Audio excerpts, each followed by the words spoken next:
Did I? Thank you for reminding me.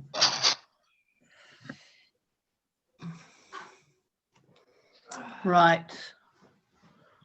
I make it 7:30. Are we waiting for anybody, John? Joanna just arriving. Oh, good. Okay. Hello, Joanna.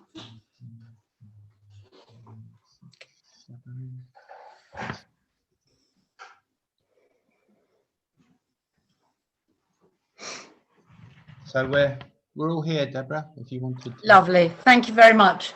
Right, good evening, everybody. I'd like to start the meeting at 7:30. Welcome to the EoM of the Community Committee to finish the agenda that from the 6th of April. Thank you.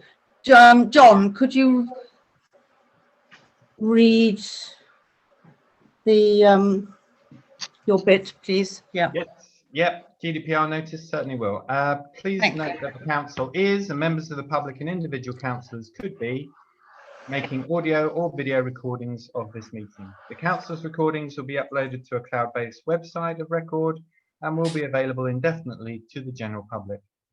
By participating at the meeting, including by merely logging into it, you consent to this.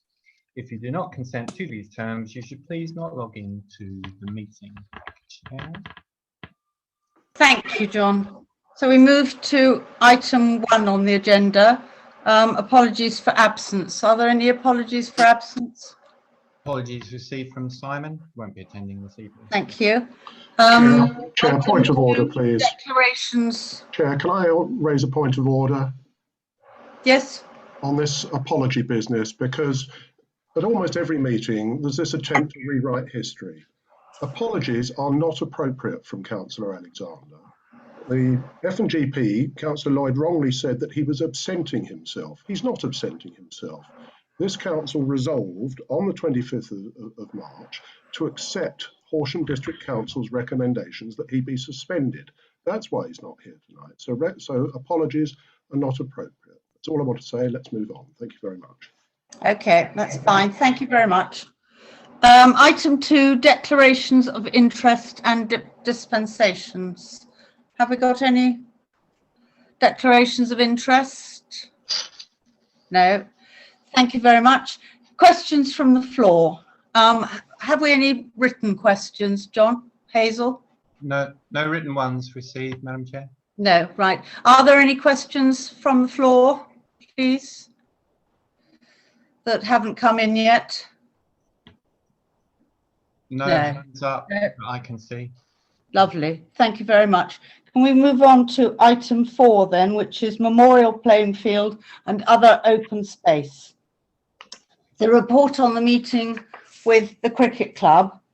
Paul Shipham, thank you very much, Paul, for coming.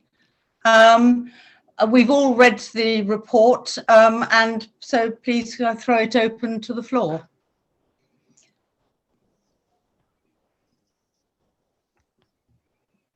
Rodney. Well, I'll kick it off if you like.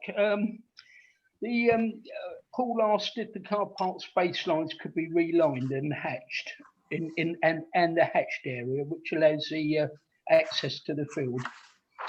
Ballpark figure of £450. Is that a quote or is that a guess, please, John?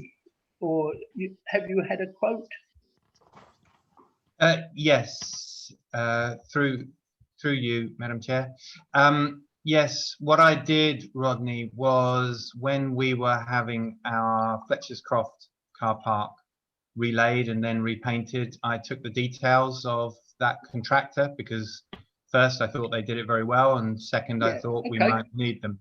So I got in touch with them and giving them the spaces required and the width of the spaces.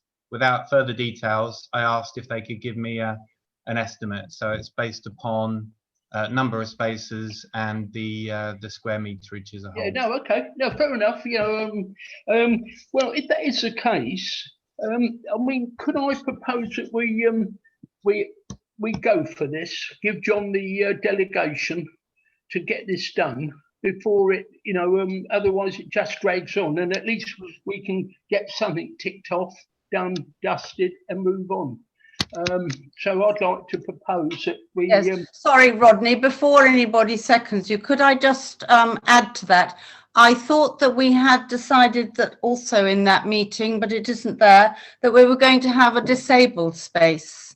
Is that not right, John? Yes, I did allow for a disabled space in the guesstimate. And what I was going to propose, what we do was that we have the disabled space as close as possible to the changing rooms, and then shift it all down by the appropriate amount, which would effectively take into account the fact that there is that sort of overflow area immediately by the gate, so that we could ensure that, you know, it was correctly spaced, and that people weren't sort of parking erroneously in that area immediately adjacent to the access. That was my thinking anyway on that one. Thank you, thank you. So are you happy with that, Rodney? Well, no, because to be quite truthful, a few years ago, Tim will obviously remember this, and maybe Gary and Sarah, before I was a councillor, Sue Booth, the clerk at the time, this came up and they said that it wasn't necessary because there's one just at the end of the police station road by the gate to the back of Lloyd's Bank, and that Sue Booth checked that and she said that is quite in order. So you know, things might have changed, but so I think before we decide on a disabled bay, you know, I'm sympathetic, but it is another space. But anyway, maybe others have got opinions on it. I know Paul, the chairman of the cricket club, put his hand up just now. Right. So, Thank you, Paul. You've unmuted. Would you like to speak, please? Yeah, it was also just to say, if you're going to reline in the car park, an important area is where the hashed area is for the emergency access onto the playing field. That's a little bit worn away now, although there's a pretty clear sign up there. And very regularly now, people are just parking on that area, and that's for emergency access. So if we reline, can we make sure that we rehash and remark up that area as well, just to make it clear? I think it was previously yellow markings and with a no parking painted into the ground. I know there is a sign there as well, but there's a growing number of people who are just using that as a normal parking space. Thank you, Paul. John? Yes, if I may, just on that point, that was one of the reasons why I thought it was better to move more swiftly than might have otherwise been the case on trying to get a quote for this meeting, or at least the meeting for the early April, so that we might want to move swiftly on this, because as Paul says, it is an important area to keep clear. And yes, out of necessity, that would be why speed possibly required more than anything else. Thank you. All right, thank you. Tim? Thank you, Chair. Two things really for Paul Shipham is at our discussions, we did discuss the disabled bay actually on the site, and it did sort of make some sense for us to have a disabled bay that was obviously close to the cricket field for obvious reasons. So I just wondered a question to him as to whether he would prefer to have that rather than somebody park outside in the road on the disabled bay there. And the other question for him was whether he had managed to get in touch with the Wilson Memorial Trust to see if there were any funds available for any of these projects. Thank you, Chair. Paul, would you like to reply? Yeah, I mean, being brutally honest, I'm quite open-minded as to whether if there's I've never heard that there's of a need for disabled space in that car park. But I'm open-minded if there is a need that's being communicated or we feel that there is, then I don't have a big issue with it. all I would say is that overall parking is a problem there, and I guess what maybe one of the considerations should be, if there is going to be a disabled space in there, is it just going to end up 99% of the time never being used? And maybe that should be part of the consideration. So I'm open-minded with it, but I'm also conscious of the fact that we've got a very limited number of parking spaces. And I think Rodney probably makes a fair point. If there is another space that's immediately adjacent, then that may be the answer. Right. Thank you very much. Paul Campbell this time. And sorry, Tim, on your sorry. Tim's second point. No, and the reason I haven't specifically spoken to WMT on this is that I sought some advice from a couple of our long-standing committee members, and they felt that it probably wasn't the real purpose of what Wilson Memorial Trust is there for. Now, you know, I don't have a problem talking to them, but it was felt that it was there more for kind of supporting of sporting type stuff, and this is maybe you know, maybe use the opportunity there for something that would be, for example, they supported us with having new cricket nets put in a few years ago, and I think that's the sort of thing we're more likely to get support from than something to do with the car park or surfacing or whatever else. But you know, I don't mind talking to them. It's only I did go away and talk to one or two of our long-standing committee members who've been around for a very long time, and they felt that probably wasn't the best use of an approach to WMT. Right, thank you very much. So Paul Campbell, please. Yeah, thank you, Chair. Two things really. One, over the disabled aspect, because of course one's natural reaction is, oh yes, it's a very good thing. It's like apple pie. But there is this really severe pressure on the car park. And Rodney's pointed out that there's one fairly nearby, but also, as I understand it, if you've got a blue badge, you can park on double yellow lines. So I think that provided they're not causing obstruction, they can probably park on the approach road as well. So personally, I think it's probably best not to have one, but to keep that under review. I mean, if a demand later appears from somebody who's disabled, we could either paint it, or we might even just put a notice up reserving it for disabled people. So that's the position over that. As for the cost and the Wilson Memorial Trust, because it asks here, is the cost down to the cricket club or the parish council? Well, of course, it is the parish council's car park. It's not part of the cricket club's lease, and that's one reason why I think the Wilson Memorial Trust wouldn't support it, and it's why I think it is down to us. And I think we should just get on and do it, to be honest. The only third point that came to mind was I think it might be useful for at least the cricket club and one or two committee members to see a plan of what is proposed before it's actually painted, just to make sure we're not losing any parking spaces, etc. Right, thank you. Rodney. Yeah, I was just going to elaborate on the Wilson Memorial. In effect, the concrete in front and round the side of the changing rooms is the parish council's responsibility. You know, and I know that it's been talked about as a project, but really and truthfully, it's really a repair. You know, you know, and it's our responsibility as a parish council to deal with it. You know, that's how I see that. I mean, it'd be nice if the WMT would, but you know, I think that we'd be pushing our luck. You know, and it could be that then another charity or good cause isn't provided with the money. You know, that's my thinking there. And not only that, the in front of the changing rooms, the concrete is getting rough. You know, people do make comments about it, and you know, I think we should be looking to get it done.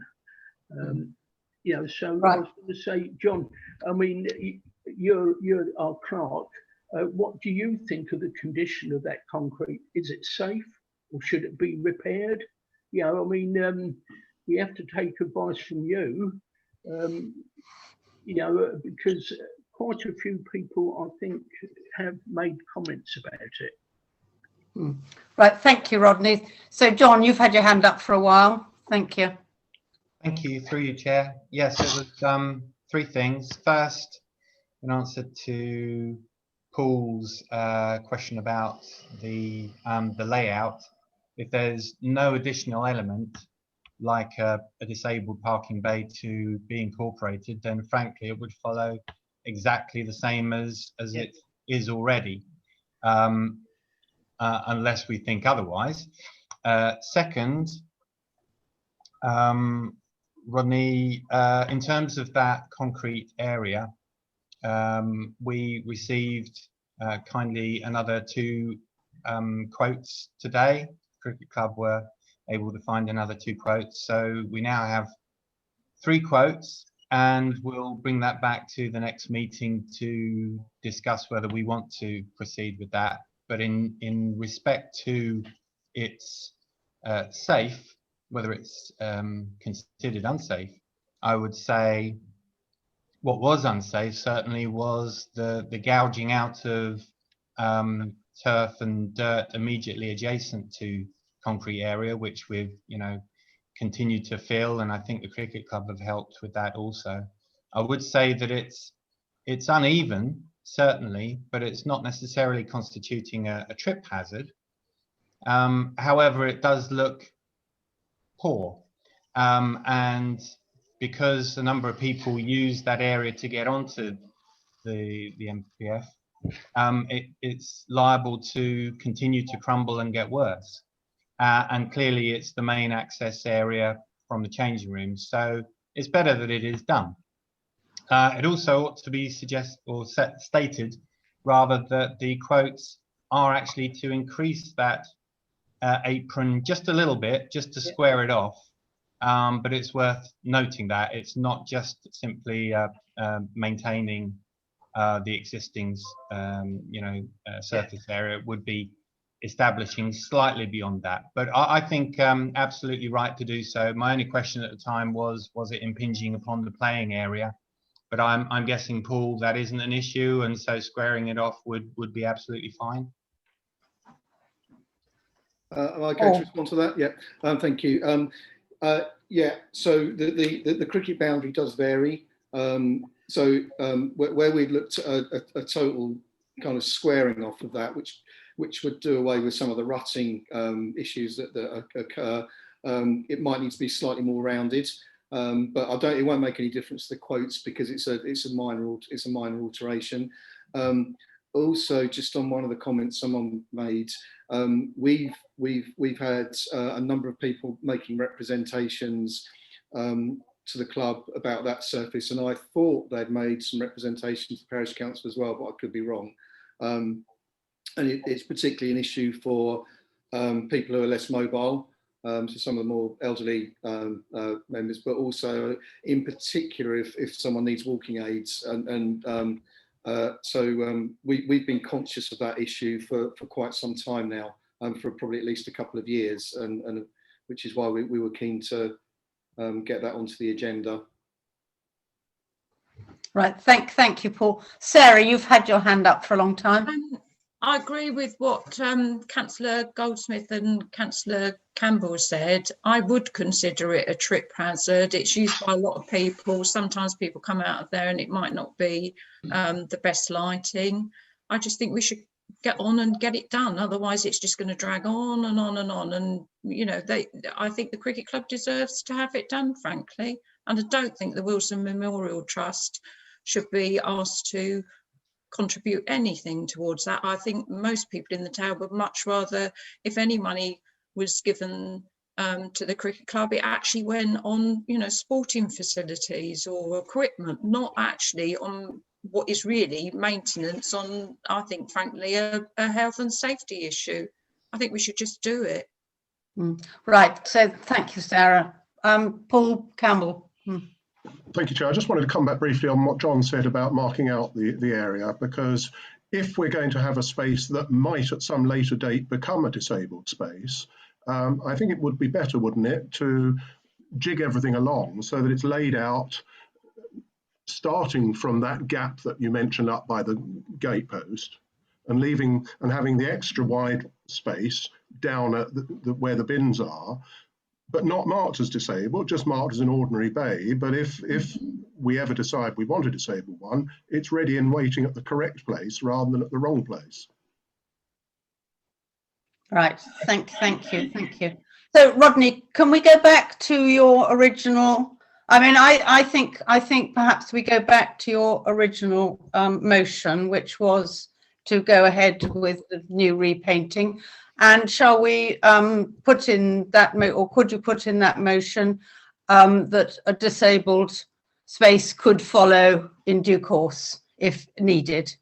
Yeah, okay. Yeah, no, I'm more than happy with that. So yeah, that's what I'll propose. That we go ahead with the white lining and the hatched area. Hatched area. Okay. Yeah. Okay. Fine. Gary. I'll second that. Right. Okay. So all those in favour? Chair, sorry, can we just have some wording that actually works? Something like the clerk being delegated forthwith to proceed with the repainting to include the possibility of a disabled space up to a price of, and I don't know, this is 450. If we said 650, that gives a bit of leeway, but obviously, hopefully it comes out at 450 and then John can just get on with it. Yeah. Right. Fine. Thank you. John?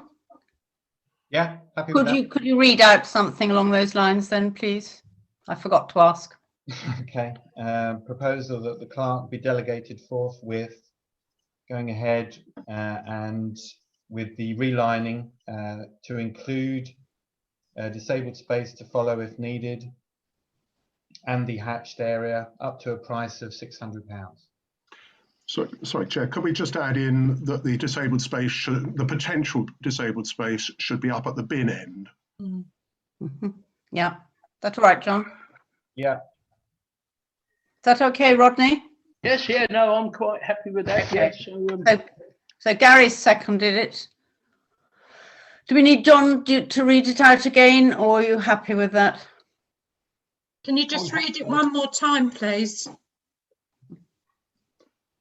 That the clerk be delegated forthwith with going ahead and repainting the MPF car park with disabled space potentially to be located at the the potential of the disabled space to be based at the bin end area of the car park, and now I'm lost, and to include the hatched area, and that the cost should be up to price of £600. Right. Is that all right, Rodney? yes, yeah, yeah. Good. Okay. So all those in favour, please, having been seconded. Unanimous, thank you. Thank you. Thank you very much. John, could we please bring back the concrete onto the June the 8th meeting, so that with the quotes, all the quotes, so that we could make a decision at that meeting, which quote to maybe go for? That would be the idea, Chair. Yeah. Lovely. Thank you very much. And thank you very much, Paul Shipham, for coming. Thank you. Paul, you're muted. Yeah, sorry. Before Paul Shipham. Thanks for those of you that attended the site meeting. I thought that was really helpful and it's given a bit of a sort of launch pad to being able to discuss these things. Sorry, Paul, before Paul goes, can we just, what we haven't mentioned at all is this business about the electric barrier that a price is being obtained for. We haven't discussed the closing of the car park at all. And I'm just a bit curious, really, because I think what one normally would do is decide how one was going to deal with the problem and then get quotes for it. Now, we're getting a price for an electric barrier, and I just can't see how that is intended to work. I mean, is that to close at night or to close during the day? who's going to have access to it. Surely we need to discuss how it could work before we start getting prices for it. John. Yes, thank you, through you, Chair. Yeah, that was really the idea of the supporting paper, was to give you different options on what might be a best solution, which is why I've quoted for installation of bollards as well, which is what we discussed at the site visit, as well as much cheaper options, which have either worked or not worked previously. You know, locking the gate the night before the match, putting up notices, etc. These things tend not to work because of the nature of how people park there regularly, which is why we were suggesting different options. Certainly, if we were going to do a mechanical route with the gate, these are costly and could create other issues, and obviously there's an ongoing cost.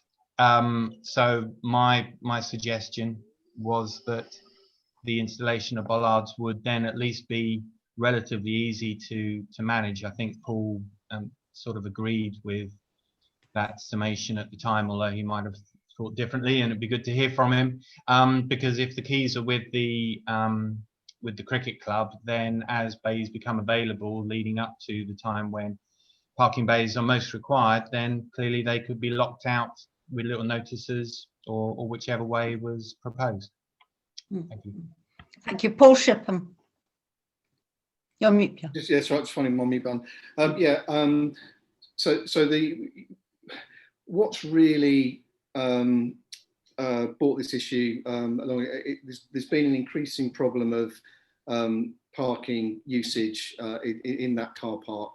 In that the intended purpose, which is for people to use the NPF, very often there's no spaces available, which for us is particularly a problem when there's on a day when there's a cricket match or cricket associated things going on, and there's just no availability of space because people aren't even using the playing fields, are using up those spaces, which was really why we looked at just sort of openly discuss a number of different options as to what might potentially be possible or not possible, to start this discussion. So, I mean, Paul's quite right. It almost sounds like we're doing this the wrong way round, but I think everyone recognises the problem that's there, and then it was just kind of trying to work out what solutions might be possible, what might work, what might not. So the idea of it was really to start this discussion, which hopefully it's done.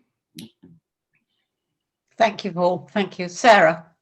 Of course, what we've got to consider also, we've got this ongoing, I mean, it's on item 6.6 about the what we believe to be unauthorised access from a household in EoM Lane into the cricket club car park. You know, this has been going on for months and months and months, this issue, and we're talking about shutting the cricket car park, but we would have to sort out this what we believe to be unauthorised access, which is one of the reasons why it's so important we do sort that out, because obviously if somebody is you know, has got access, then we wouldn't even be able to shut the cricket club car park. But I mean, I think that we should definitely look into the cricket club being able to close, you know, the cricket club car park, because it is, as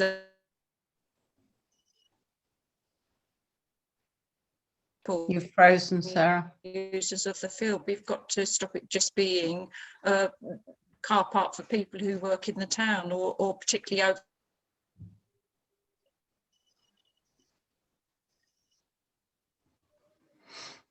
Sarah, you've frozen. I'm just going to ask Rodney to speak until you unfreeze again. Rodney.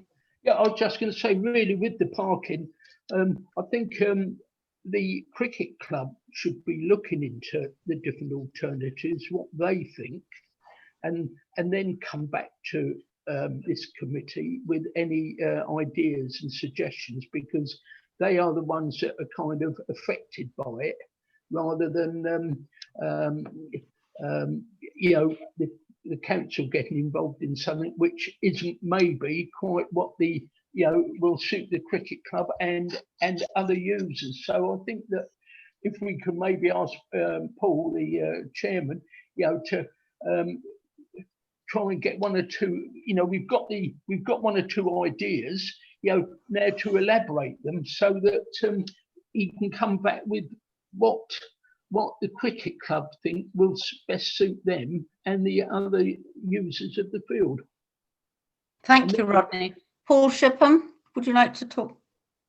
Yeah, quite happy to do that if that would be a help.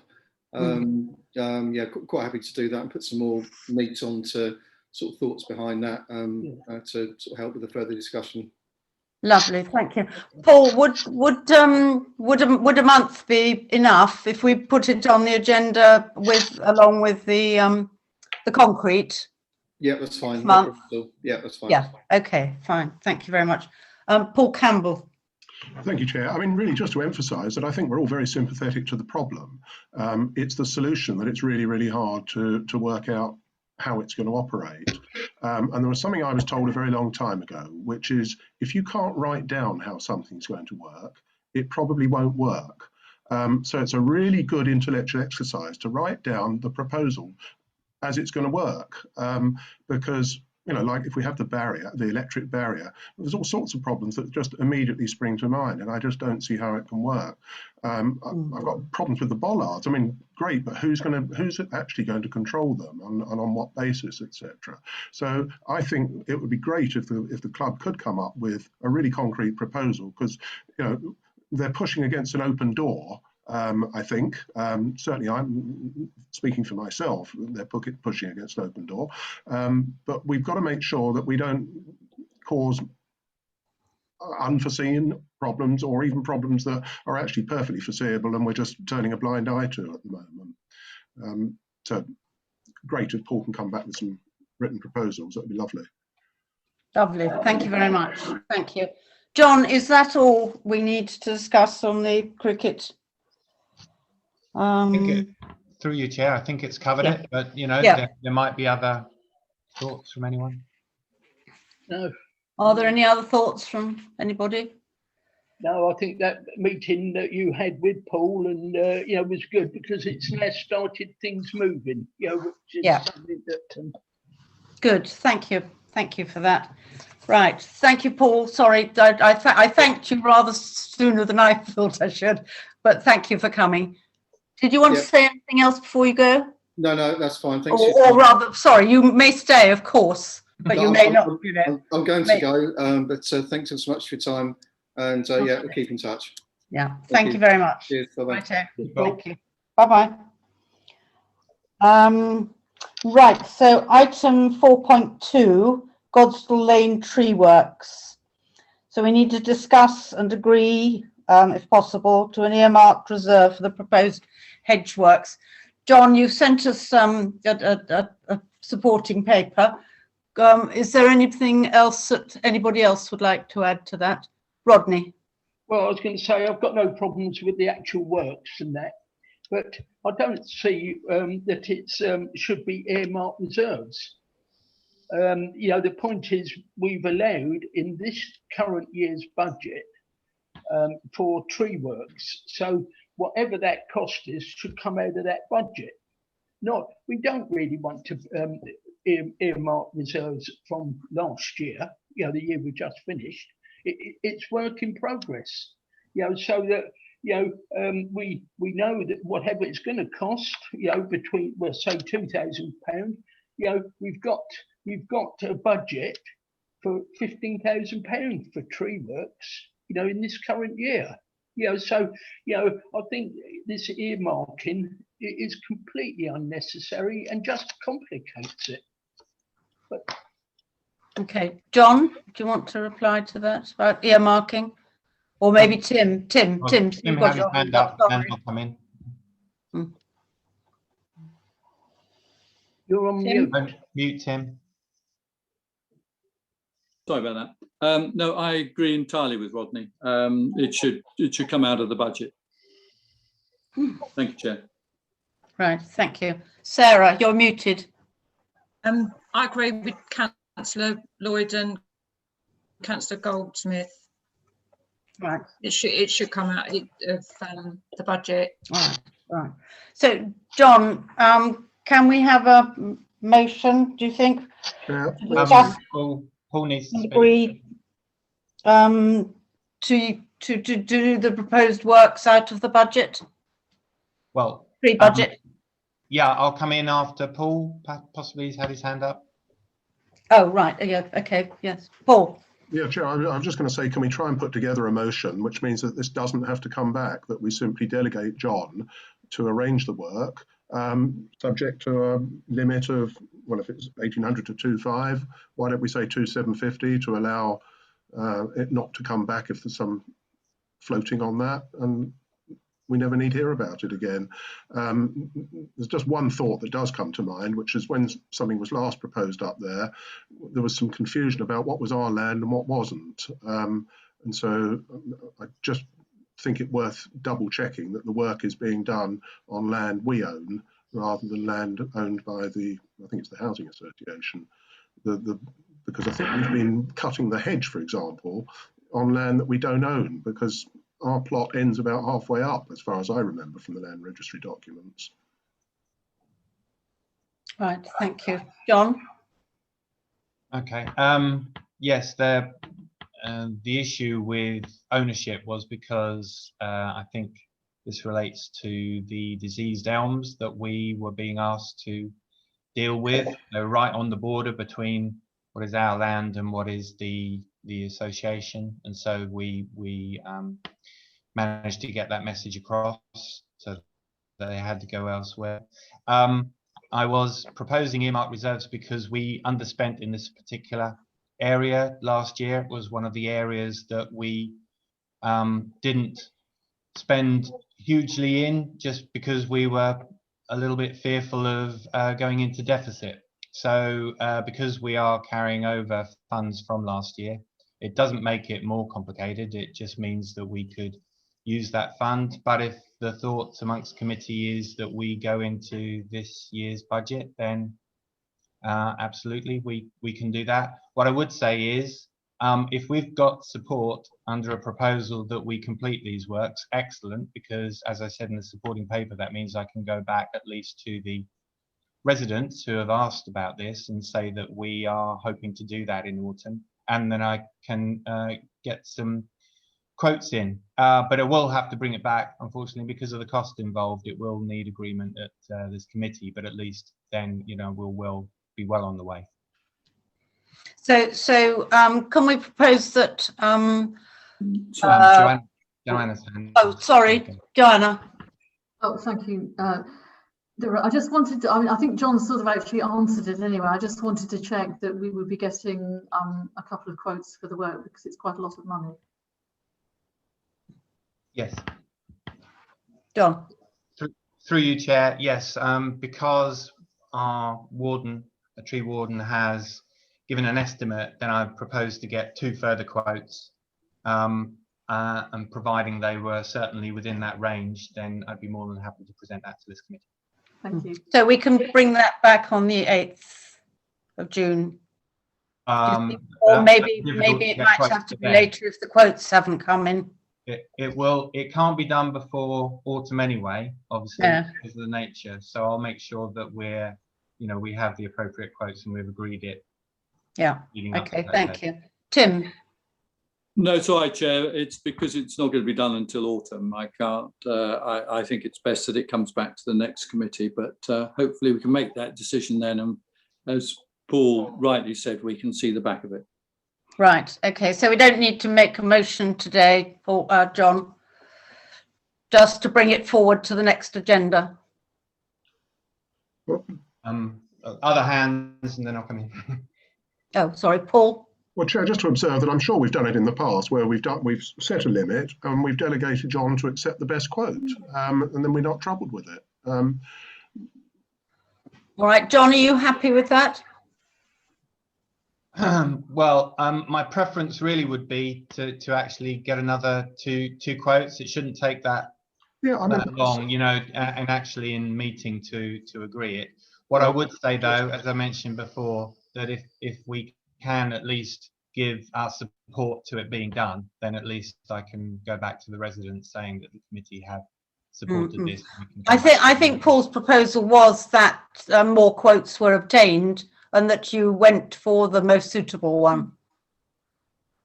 That's all. But you were delegated to get 2 more quotes and to look at them, and we would give you the delegation to choose which one you thought was best.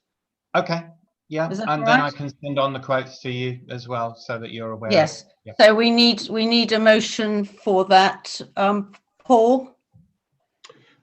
Yes. Well, can I say You had one verbally, so. Yeah, the clerk is delegated forthwith to obtain 3 quotes, and provided the best quote is not more than £2,500 to place an order for the works at the appropriate season of the year. Does that work? Yes, I think perhaps we ought to go up to 3,000 because it's now not going to be done till the autumn, maybe. Okay. What do you think? Yeah. Is that all right with you? That suits me. Okay, thank you. I'll second So, that. thank you. Sarah, you seconding it? I'll second it, but could John just read Yeah, it could back we have to it us, read out please? first? Yeah, he will. Yeah. That the clerk delegated forthwith to obtain 3 quotes, provided that the quote does not exceed £3,000, and to complete the works at Godstall's Lane at the appropriate time of year. That all right? Good. Thank you very much. So Paul's proposed that, Sarah's seconded it. So can we have all in favour, please? That's unanimous, thank you. Thank you. Thank you. That's great. Good. Wow.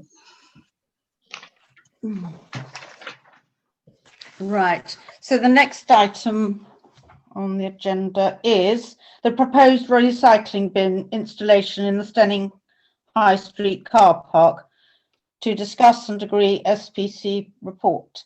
That's from the Greening Group.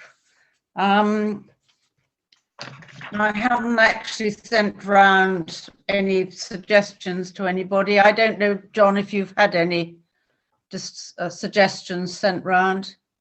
Through you, Chair. No, I haven't personally received any. I don't know if there's been any discussion between councillors, but what I was looking for was if people had time and were able just to have a look at, proposed siting of both existing bins and, possible installation of this one if we were supporting its installation.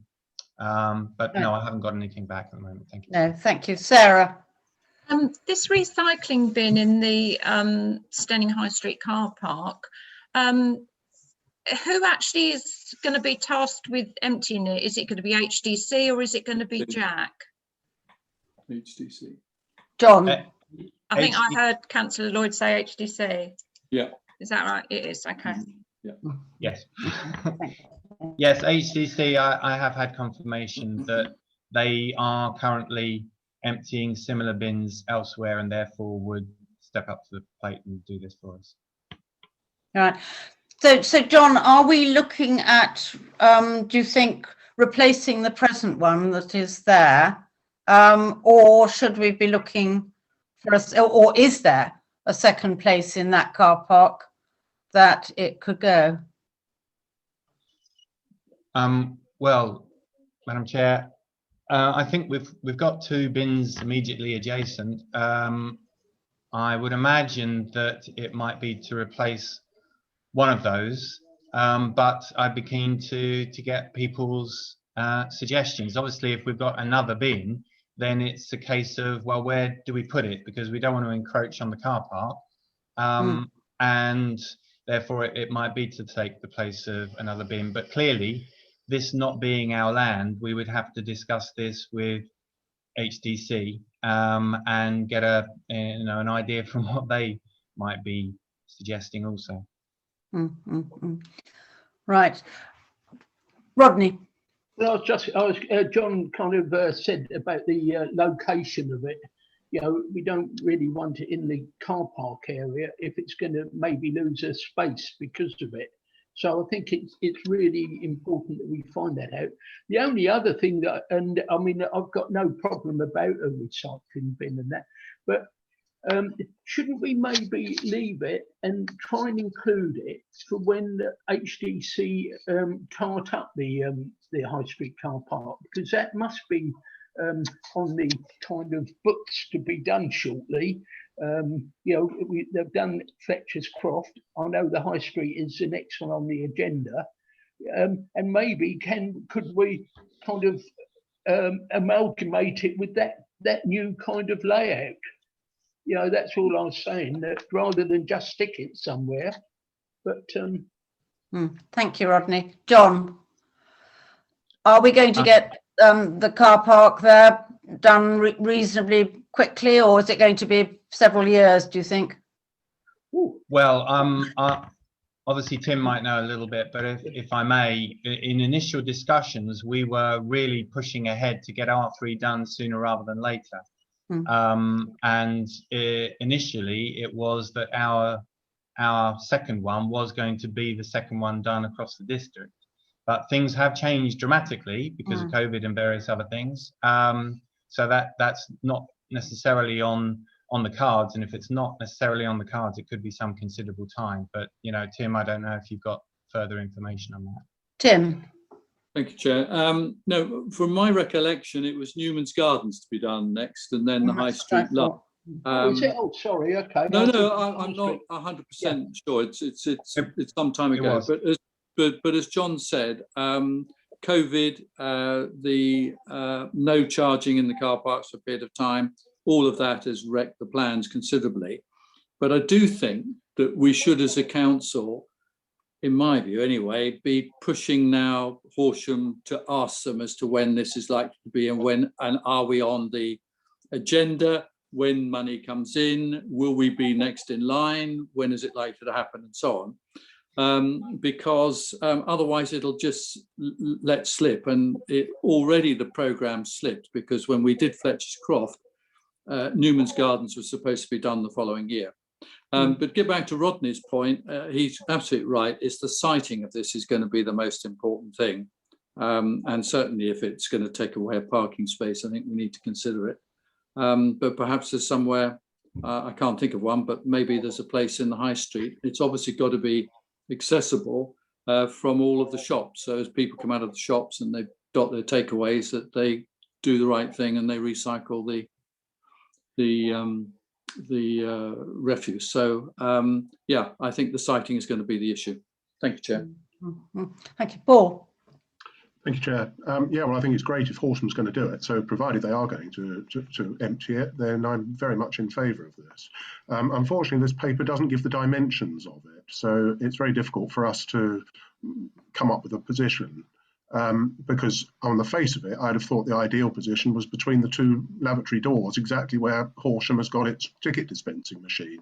So would it be willing to move its ticket dispensing machine over? Do away with it. Do away with it. Do away with it. Well, yeah.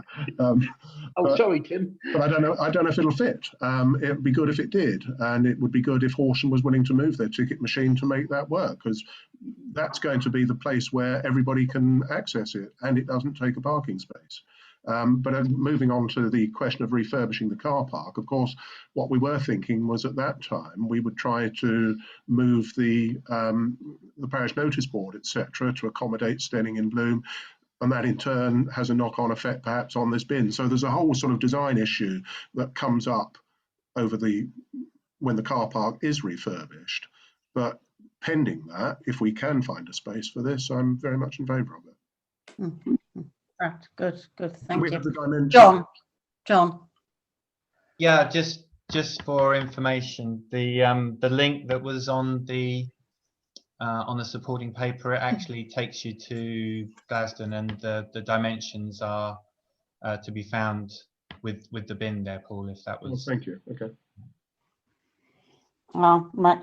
So I would be in favour probably of removing one of the other big bins. My problem is that obviously we don't use those recycling bins. So because we don't live in Steyning, so I'm more at a loss as to know exactly whether we could replace one of them with this, really. So I'm asking them. Sarah. The only thing, I mean, I'm all for recycling and everything. The only thing that I would be a little bit, I'd like a bit more information about, when HDC come to empty this bin, would they say, for example, oh, we're not coming yet because you've hardly got any, you know, there's hardly any plastic in the bin, you know, or I'm just a bit concerned, I suppose, that we might get a lot more of one type of recycling item and they don't come promptly enough, and we end up with, you know, we've got like we have in the past, you know, bags of, for example, plastic bottles, because that's the thing which most people are filling up the bin with. But HDC actually won't come out because just the ordinary, you know, say it was paper or something, is only like half full. Do you see what I mean? Yeah. Paul. Well, yeah, actually, Sarah's made a very good point. I think we need to know the frequency with which Horsham is going to empty it.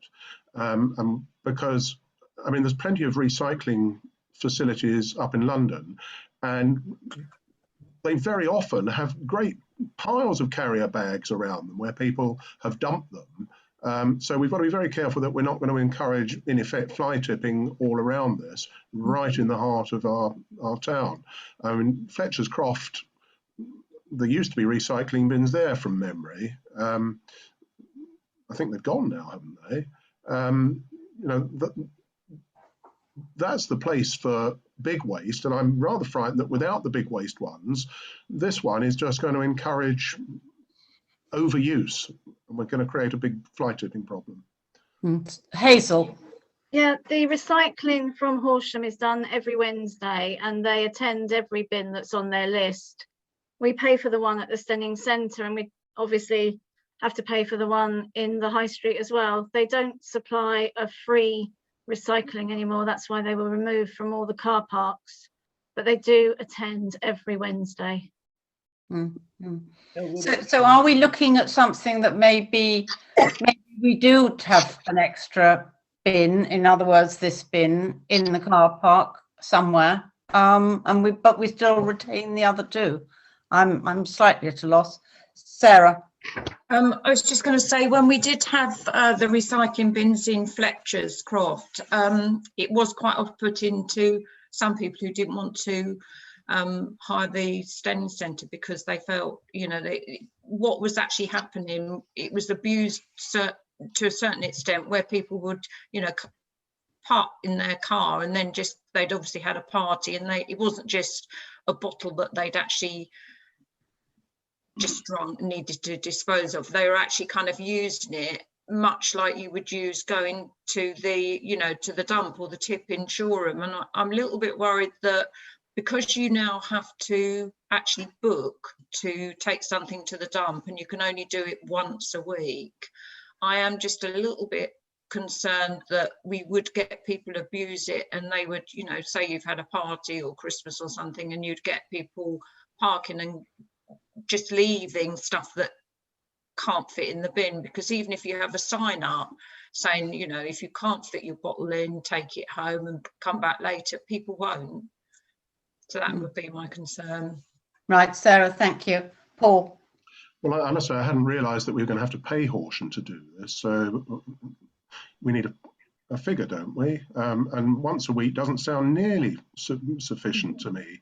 It's going to be overflowing every couple of days, I would expect. And so I think we've got a budget for far more frequently than once a week. And I think we also need to be absolutely sure that if we say it's not working, it disappears promptly. bit like all that awful stuff in the high street recently. We need to be able to say it's an experiment which hasn't worked, because I don't think it will. I think we'll have a horrible fly tipping problem there. Thank you. Hazel. You can ask for as many times as you want it to be emptied. You can ask for the frequency, but you do have to pay. And I can't remember if it's £8 a time or £16 a time, but you pay for every collection. And it's different price as well. I mean, we only have the half size at the Steyning Centre. If you had a full size, then it's obviously going to double. Thank you. So, John, I think we're in a bit of a conundrum here as to what we want to do with this. Can you see a way forward that we need to go back to the greening group and ask them more questions, or do we need to discuss it with Horsham and get them to advise us?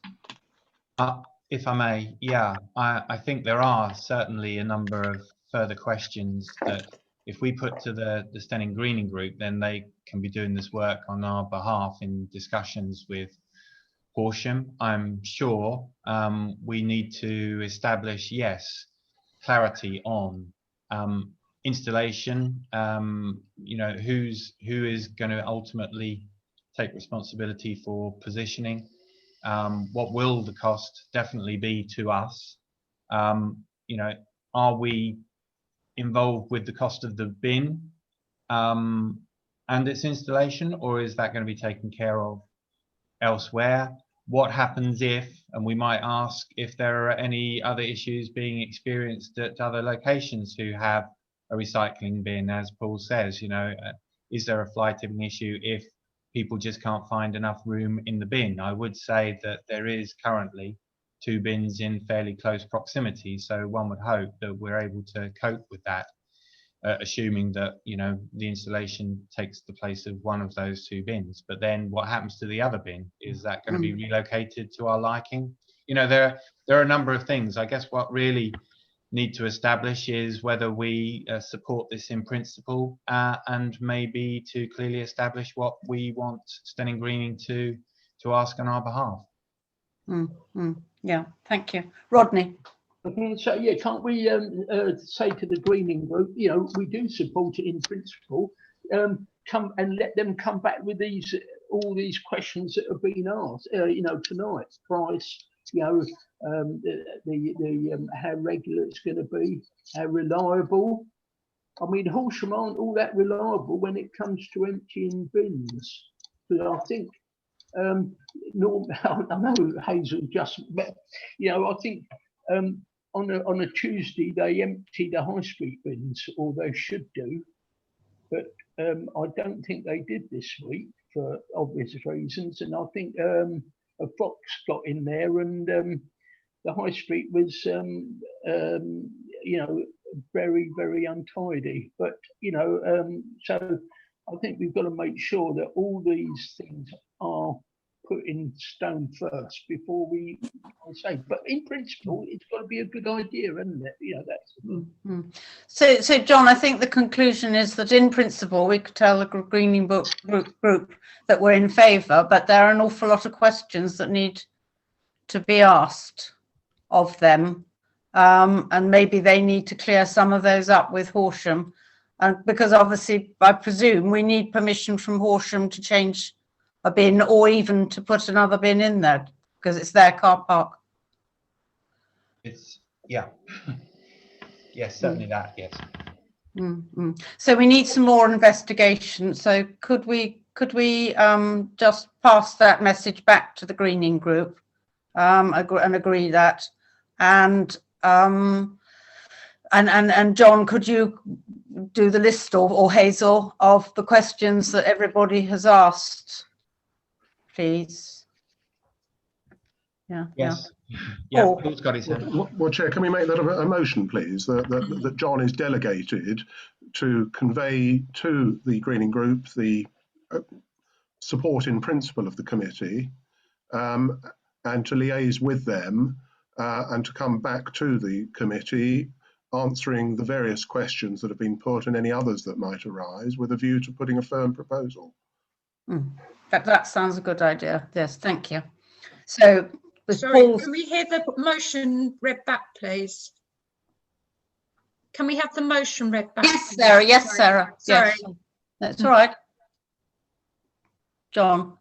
Yes, Clark delegated to convey to Steyning Greening Group the support in principle of this committee and to liaise with them in order to put a proposal together, provided the questions raised this evening have been answered. Right, thank you. Okay, so Paul, are you happy to propose that? Yeah, that's near enough, Chair. And I'm happy to second it. I think So Gary, all those in Chair. favour? I think Gary wants to say something unless he's. Oh, sorry, is that Gary? I was going to second it. But Oh, Deputy already said it. okay, thank you, thank you. Okay, so all those in favour, please. Unanimous, thank you. Thank you very much. Chair, Rodney, yeah, can I just make? I can't, Rodney, you're even darker than I am. I know, I've just got to go and turn the light on. But I thought I'd just get my word in here first. Right.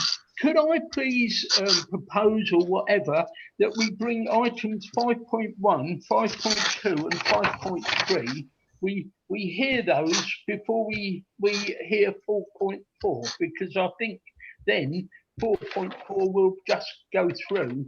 So I suppose what I'm saying is I'd like to propose that we hear 5.1, 5.2 and 5.3 before we go back to 4.4. I'll second that. Well, I think it's, yes, I'm very happy to do that. I mean, it's usually the chairman's bringing it forward, but I'm very happy to accept. Okay, yeah, suggestion. all right, sorry. I'm very happy to accept your suggestion, Rodney. Yeah, okay, I should have said 5.1 forward. Yeah, okay. Right. And 5.2 and 4. Yes, and 5.3. Okay. Yeah, that's fine. Yeah, thank you, thank you. Right. So, John, I think South Ash has been or is about to be reopened. Is that not right? Yes, Chair. Just to update further to my, previous email update, we, whilst it was still locked down, took the opportunity of painting the new fence plus all the old fences bordering South Ash with preservative, obviously, and have reopened a week ago. So yeah, fully opened and restored. Good, good. So that seems to be item 5.1. Well, Chair, could I say something? Would you like to? Yes, Paul. Yeah, thank you very much. Of course, it's great news that it's reopened, and that's great. I think we were going to pay for it, but we were going to seek reimbursement of half the cost from the adjacent owner. So I'd just like to have a report on that, please. And the other thing that's just a suggestion is we were advised that this was a party fence maintained at joint expense, and I think it might be a good idea to actually record that on our assets register, on our land assets register, so that if this ever comes up again in 20 years' time or something, there is a record for whoever's in post at that time, and we don't spend, or they don't have to spend ages going around in circles like we did in order to establish who's responsible for it. If we know it's a party fence, let's get it recorded on our land register. Right, thank you for that suggestion. John? Yes, thank you. In order what Paul was asking, yes, we are paying for it. Yes, we are seeking reimbursement. Yes, that appears to be no problem. We haven't received money back yet, but it's only recently happened. In terms of land registry details, obviously the solicitor is working on that for us, which is why we came by the information to allow us to proceed with this. And so when we'll have all the documents available, which we didn't have before, so it will be easier. Thank you. Thank you very much. Thank you. Sarah? I'd like to propose a motion that the at the South Ash play area, the party fence is placed on our asset list or register. Sorry, Sarah, but I think that's what John's just said, that it's already in motion to Well, do that. Can I just come back on that, please, Chair? Yes, yes. Because, of course, we've always had the land registry documents. That wasn't really the issue.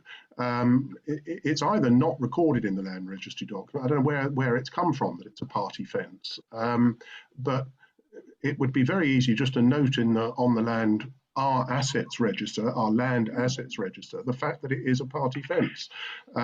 Because, as I say, we've always had the land registry documents, but it didn't seem to get us anywhere. So why not? Let's keep it simple. Just note it. It's just a line on the register. Yes, thank you. Hazel. We don't have the land registry documents. That's what we were going to the solicitor for. Yeah. We have no record of it at all. So Well, that doesn't make do we need a motion then to Well, have it added? Then, John, I thought you said it was going to be anyway. the solicitor's working on the documents and we should have them back once it's all sorted, and then we'll have the record. So, sorry, John, you are putting it on. Oh, yes. John, sorry, Rodney, it was John I was asking. Oh, right, yeah.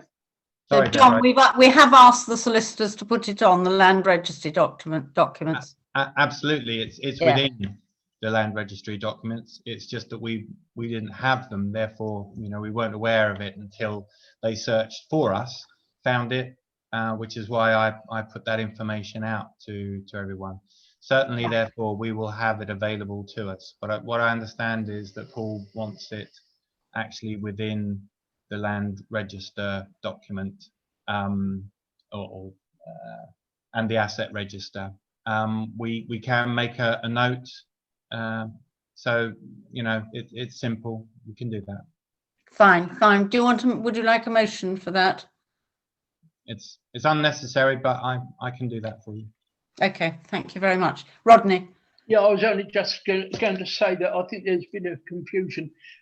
All I think Paul was meaning is that it's added onto our asset register list, so that then in the future, whoever's in our positions knows that then they can just refer to the actual land registry documents. That's Right. Okay.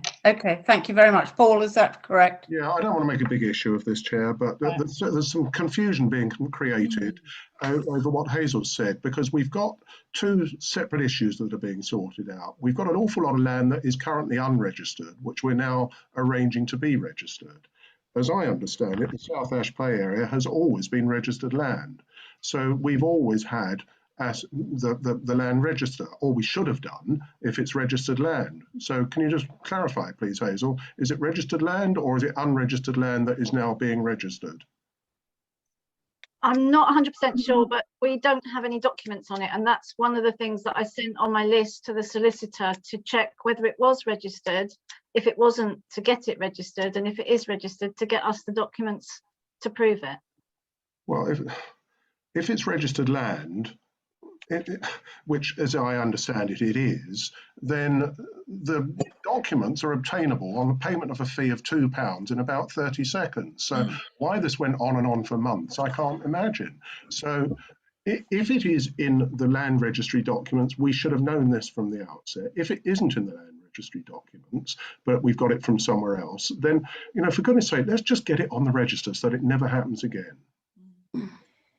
Right. Okay. Good. Okay. Well, that's good. Okay, we'll do that. Thank you. Right. Right. So, can we move on to item 5.2 to discuss whether this committee wishes to have a monthly report from the office, etc., and WIC Steed's annual report.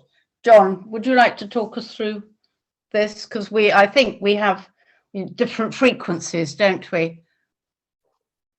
In terms of the reporting, yes. Yes. It is an annual report, HDC monthly, although I'd say periodic because it's not necessarily monthly at the moment, but after COVID, hopefully it will return to being monthly. And of course, we have our own inspections, which are on a monthly basis and are roughly in line with what we have established from the HDC reports is requiring to be done, as well as, you know, general PPM work. Yes, I guess this in the first instance is Paul's motion. So perhaps he wants to speak to it, and then maybe I can come in later. Yeah, yeah. Okay, Paul, would you like to speak to it? Well, Chair, yes, thank you.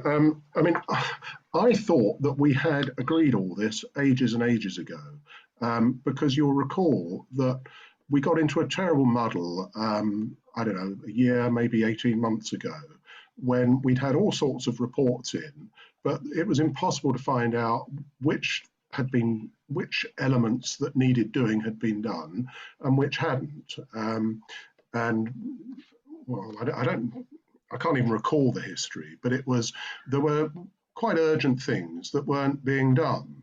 And it was one of the reasons why I think we eventually decided that we'd have our regular maintenance man. But the point is that these things come in and we don't know whether or not they're being done, but historically they weren't being done. And I just think that when the reports come in, we should see them so that we can say, oh, there's something really urgent here. Has it been done, please? Simple as that. So, you know, we have an oversight function on all this equipment, and we need to know that the reports are being acted upon, which historically has not been the case. John?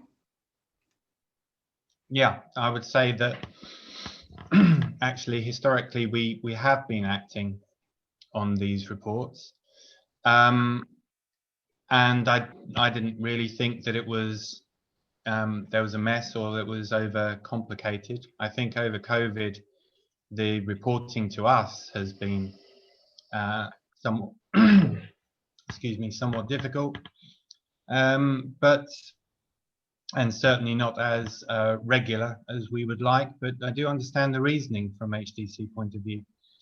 So what we have in place now, I would say, is certainly better than it has been in the past. The regular monthly PPM visits in relation to those items flagged up from the HDC reports. We've always had an annual visit.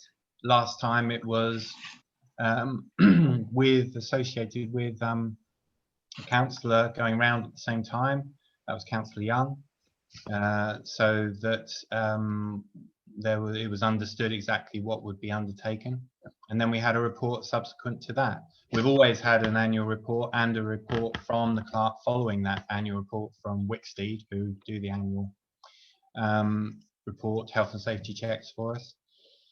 So I think where we are at the moment is certainly better off. We are playing catch up, certainly, but as I alluded to in the supporting paper, perhaps there's a wider view we ought to be taking, and that's in how we regard renewing these facilities, because year upon year we hadn't really gotten around to renewals or possibly, you know, the level of maintenance that was required. So it is a big catch up in this area, certainly. Mm-hmm.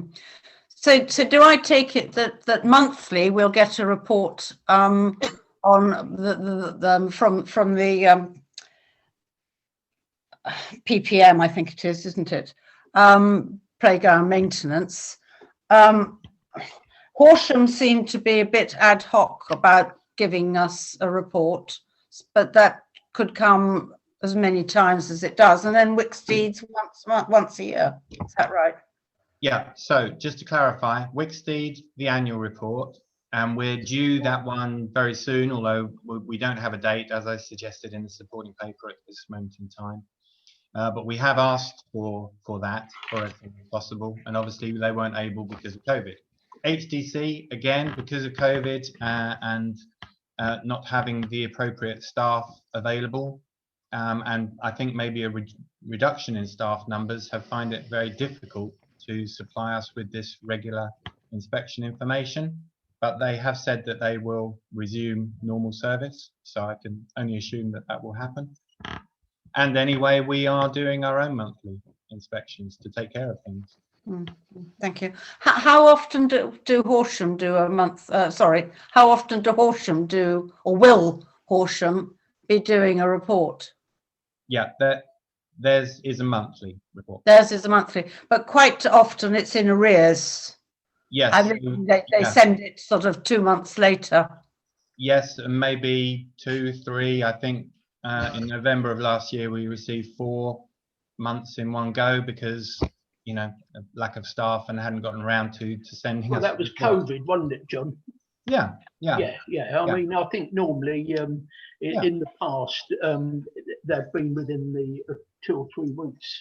You know, so I think. Yeah, like that's it, Rodney. And like I say, hopefully normal service will be resumed. Yeah. You know, and the perfect thing being, as we discussed, they produce these reports. It goes directly to our maintenance operative. We know when he will be visiting us, so we don't have to arrange it. He will just come in anyway. He picks up the reports. He attempts to deal with the work. If he can't deal with it, then he informs, and then we, you know, seek other means. Thank you, Paul. Well, it was really just to say, I think John's memory is a little bit faulty on this because the muddle was long before COVID. It was during Councillor Young's time when we were getting. There were significant numbers of the main Wicksteed report, which is categorised, as far as I remember, in things like urgent, not so urgent, and something else. And there were middling things that were moderately urgent that simply weren't being done. Now, if we have a monthly report, if there aren't any new reports in, it's fine. But if we've had, say, the Wicksteed report, which says there's some urgent stuff, and then the next month we can be advised as to whether it's been done, etc. So if there's nothing to report, there's nothing to report. But I just think it should be on the agenda every month that we see the reports and have a report from the clerk's office as to what is being done about each item. Well, not each item, that'd be ridiculous, but the urgent items. Otherwise, we don't know what's going on. No.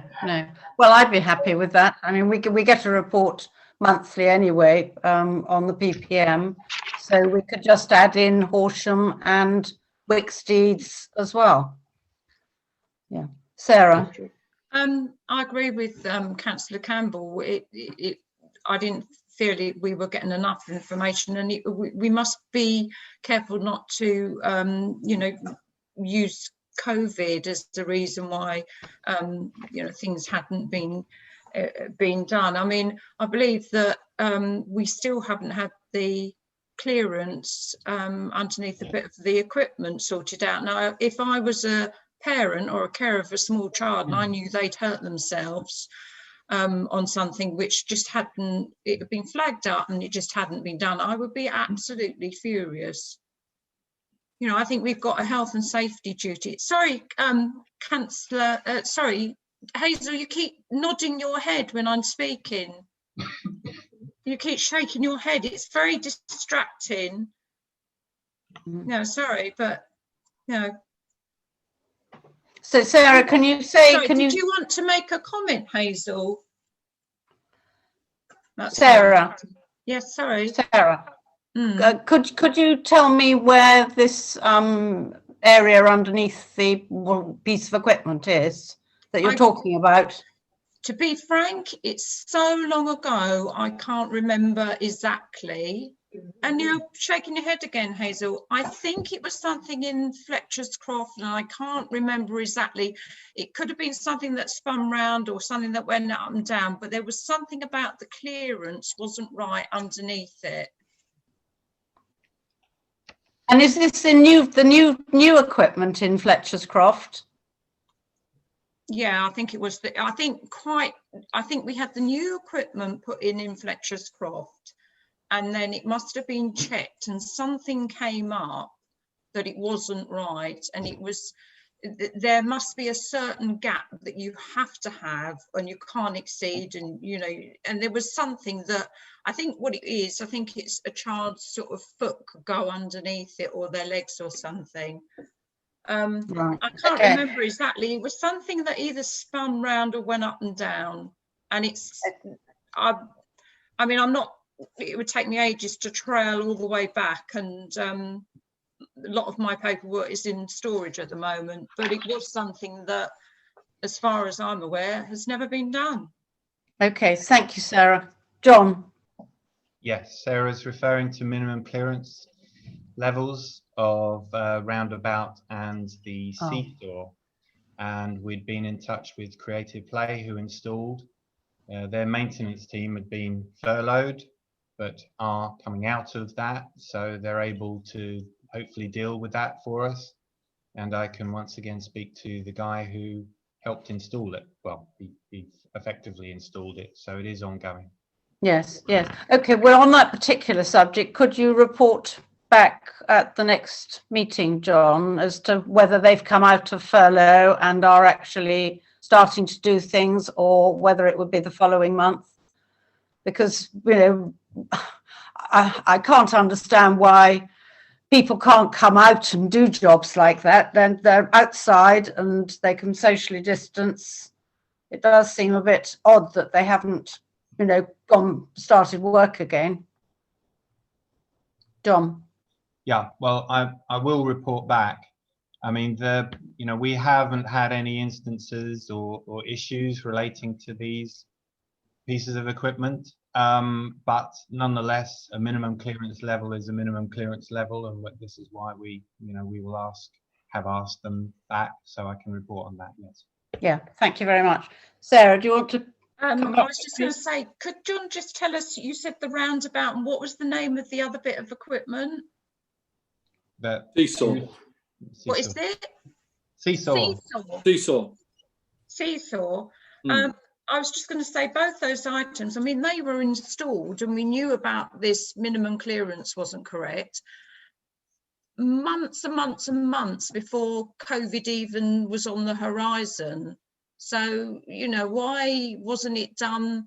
I mean, to me, it's not complying with the minimum clearance. You have the minimum clearance for a reason, and it should have been done as a priority. And we don't know how many kids could have hurt themselves on that. They're not necessarily going to come straight to the council and say my child's got a nasty bruise or really, you know, hurt themselves. We don't know how many children have actually come across on that piece of equipment. Okay, thank you, Sarah. John? Yeah, it's just to say, when it was installed, there was a third party that came to check, and it passed. So after it was installed, it seemed like it was good to go. So I do not know why one third party are saying that it's incorrect when the initial third party said that it was correct. Nonetheless, I can report back on this. Yeah, thank you very much, John. That would be great. Thank you. Thank you. Okay, is that all on 5.2? Well, Chair, can we just bring that to a conclusion?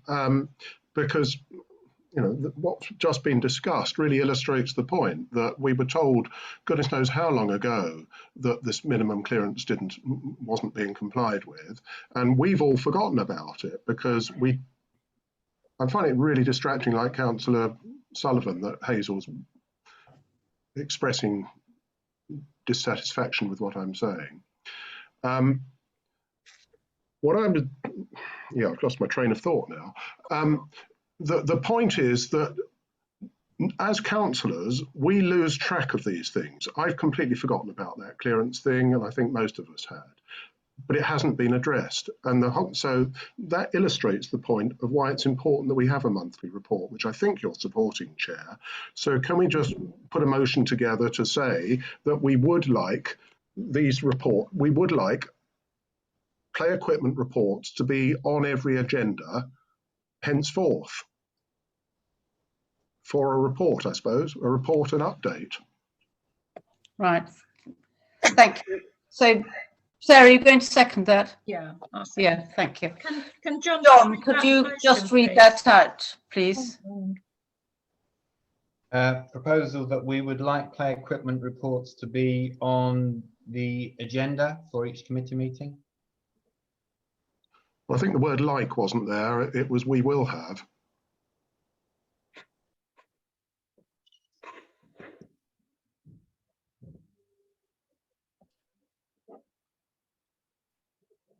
Yeah, we will have play equipment reports to be on the agenda for each committee meeting.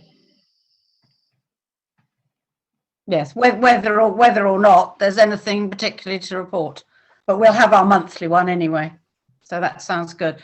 So Sarah seconded that. Could I have those in favour, please? Unanimous, thank you. Thank you. Thank you for that.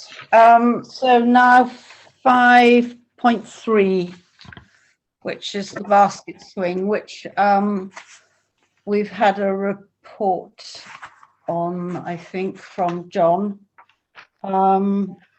And also we had, certainly there was an email today with a very detailed reason why it's not been replaced. So I think, as far as I'm concerned, that the answer to this is that we are going to have a real look at the MPF equipment and look to replacing probably a lot of it. But I'd just like to say something about the basket swing. Unfortunately, and I have actually seen this, it's not young children who are using it solely. It's an awful lot of the older school children who are far too big for it. And much as I hate to say it, I'm not sure if we're going to go ahead with a new MPF arrangement that we should consider not having a basket swing because it is so often used by the teenagers. Rodney. Well, what you've just said, Deborah, I'm quite shaken because we have got neighbourhood wardens. Now, if this is a problem, we should be asking or telling the wardens to patrol the MPF more. That's a simple thing. You've said that the older ones use it. I think I've seen it on occasions, but if there is this problem, this is what we have neighbourhood wardens for. When there are problems, for them just to keep an eye on it, see who the kiddies are that are using it, and so that and telling them to move on. That is the whole idea of the wardens. So I think because what you're saying is that we don't have it, so the real youngsters are kind of being disadvantaged, and I can't see that. And to me, I would say let's get the swing basket set up and operating, and let the kiddies have it for this summer. We've been missing it. It's such a popular piece of equipment. And then when we come to plan the MPF play area, we've got that particular piece anyway. I just can't. Anyway. Right, thank you, Rodney. John. Yeah, I just wanted to say most spring, summer, autumn times that I've patrolled, when I do check out our assets, it's always very well used by, yes, admittedly a very wide age range, but I wouldn't say necessarily it's a bad thing that the older ones are using it. I think they are. I think we ought to believe in them and believe that, if younger ones say they want to use it with parents, that they'll get off and allow them to use it as well. I don't think it's necessary that just because they're older that it's going to be misused. I think there's been some vandalism, yes, but I don't think we ought to necessarily blame them for it. Right. Okay. Thank you. So what solution are we going to decide we come to? I mean, if people want it back, it's £3,000 plus, I believe, to put a whole new item of equipment there. It can't be resited on the present wooden swing, basket things, because it basically needs to be all done by one contractor, I understand, and you can't have a basket swing just off the shelf refixed onto somebody else's equipment. John. Yeah, if I may. Thank you, Chair. In a nutshell, that's pretty much it, although it's rather more complicated than that, as these things often are. But what it comes down to is what we plan to do in the future and how it best fits. And I know, as Rodney said, it is a very light piece of equipment for, as I've mentioned myself. So yes, we would prefer to replace if we possibly can. I don't think that just dealing with the basket swing itself and chains is going to do it, because I would be concerned as to how long that particular frame has been in place. It is wooden, and as I've said, the installers would need it to go on the correct brackets, and if the correct brackets aren't already in place, then it would need to be re-drilled, and if it's re-drilled, then that might compromise the safety aspect. So really, we're going to go for it, and we need to think in longer terms. Then, rather than 1,500 to replace the basket and chains, yes, I would suggest we replace the whole thing. Then it is 3,000 plus the installation cost. So there's that. But we had been discussing 2 years ago, as I mentioned in my email today, that we were going to replace the almost the entire MPF area. And I think if we're looking at this particular item, then we ought to acknowledge that exactly where we are and whether in terms of renewal we go along that line. Because if we deal with just one piece of equipment and we haven't sorted the play surface out, then do we employ a play surface just for the one piece of equipment? If we're doing that, it would be very much more expensive just to do a small island of that and not deal with all the other issues that we've got at the same time. If we are dealing with all of our play surface issues, which I have mentioned today, involving the fact that it is compromised, it's breaking up, it's creating holes that we're filling on a regular basis, and also that it is shrinking, and the shrinking itself is creating trip hazards, even though we're filling those spots, really we ought to be thinking longer term and what we are best doing in terms of putting our money towards something that's going to be in place maybe for the next 20 years rather than sort of mix and match. So maybe this could be something that a working party looks at, or we could make a decision on the fly. But you do need to understand the ramifications of dealing with just one piece of equipment as opposed to trying to deal with the whole play area. So there was I'm sure that was right. I wasn't on the meetings at the time, but there was a working party for Fletcher's Croft, was there, with various designs asked for? Yes. So just for those who weren't on the committee at the time, yes, we set up a working party. We included residents, those young mums and dads, parents, guardians who may well have used the equipment, gained their thoughts. Then we sought out from 6 or 7 contractors.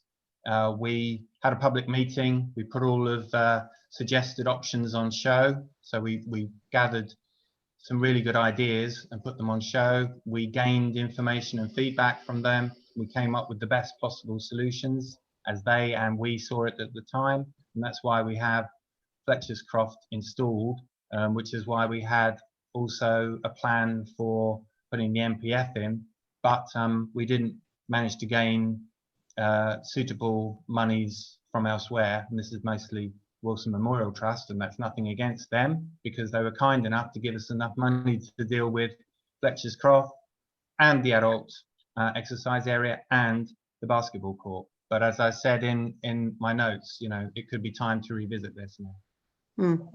So as I see it, there's 2 options. Either we have a single piece of equipment replaced in its entirety, or we wait until we've got a new design with a working party, including the public. Yep, John.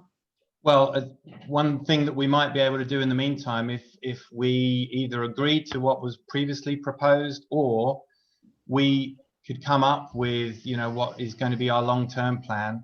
What it might mean is that we're able to install one element of the final plan, it being the the basket swing, ahead of schedule, and then have the rest done at a later date by the same company. It would be important, though, that it's by the same company. That's what I'm saying.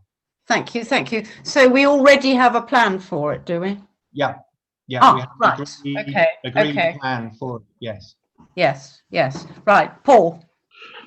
Well, Chair, we've heard acknowledgement that this is an incredibly popular swing. It's already been out of action for, I think, 15 months, 17 months or whatever.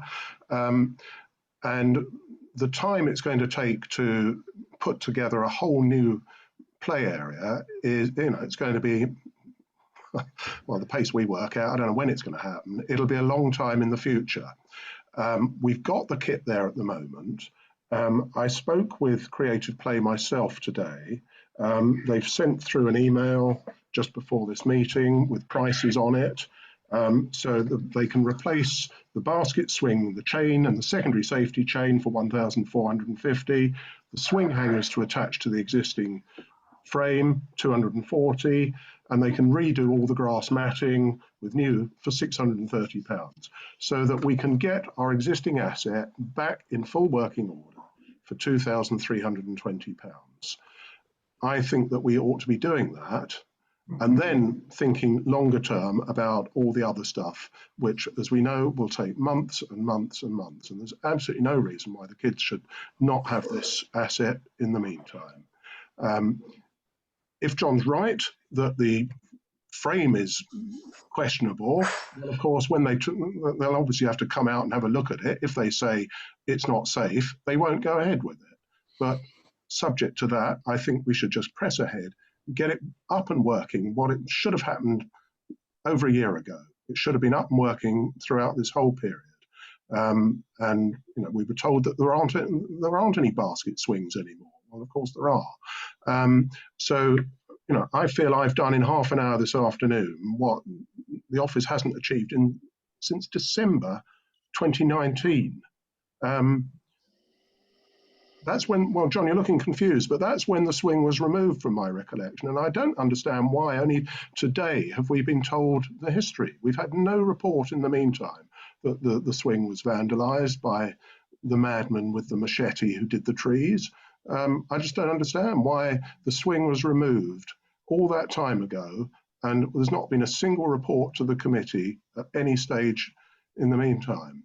But that's the past. Let's try and resolve this now by getting the thing back in action. It's a well-loved and well-used thing, and it needs to be used. So moving on, what are other people's thoughts? Sarah?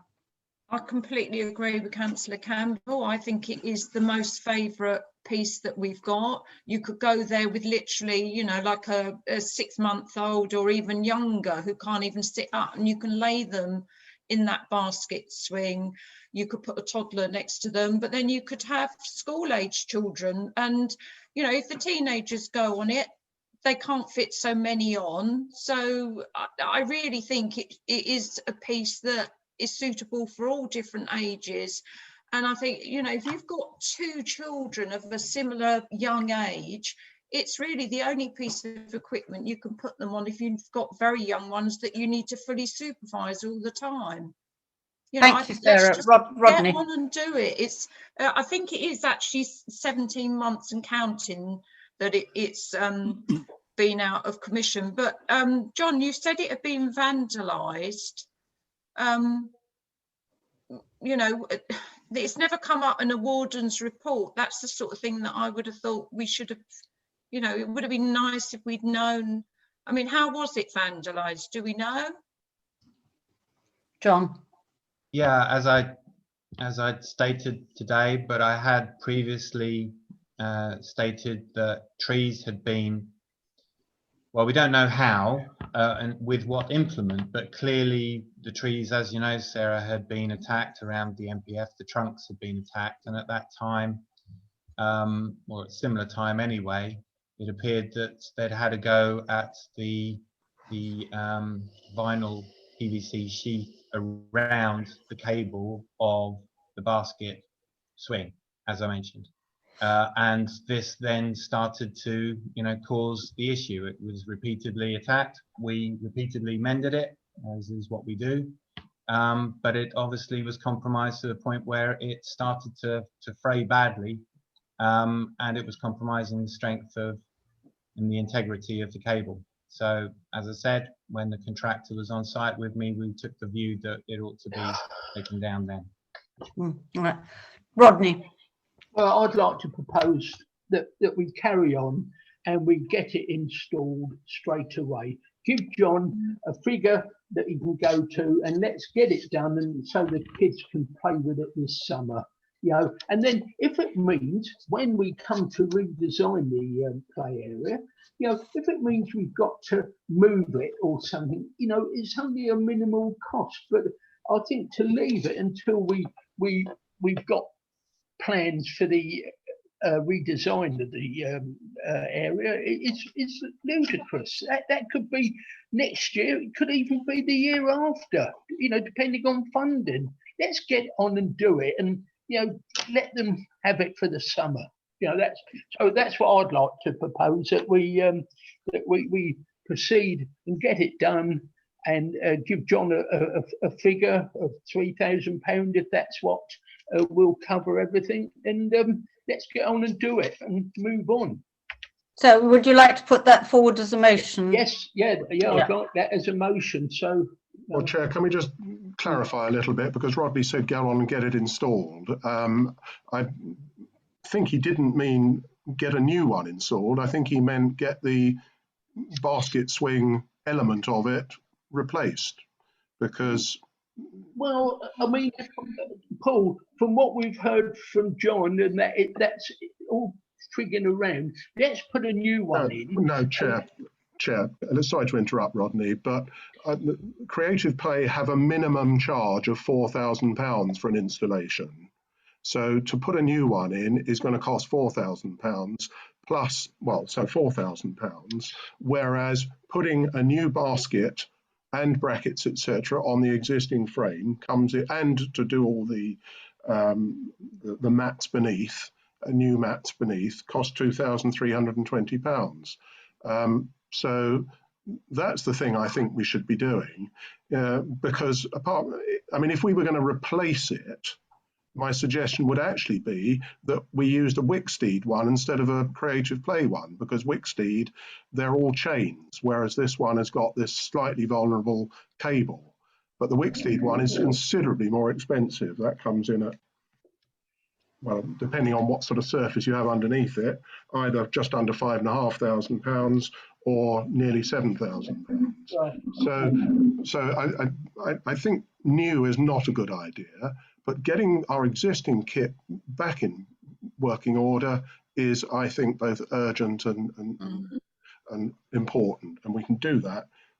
The figures totally. Well, I'll withdraw my motion. Sorry, hang on a minute, Rodney, please.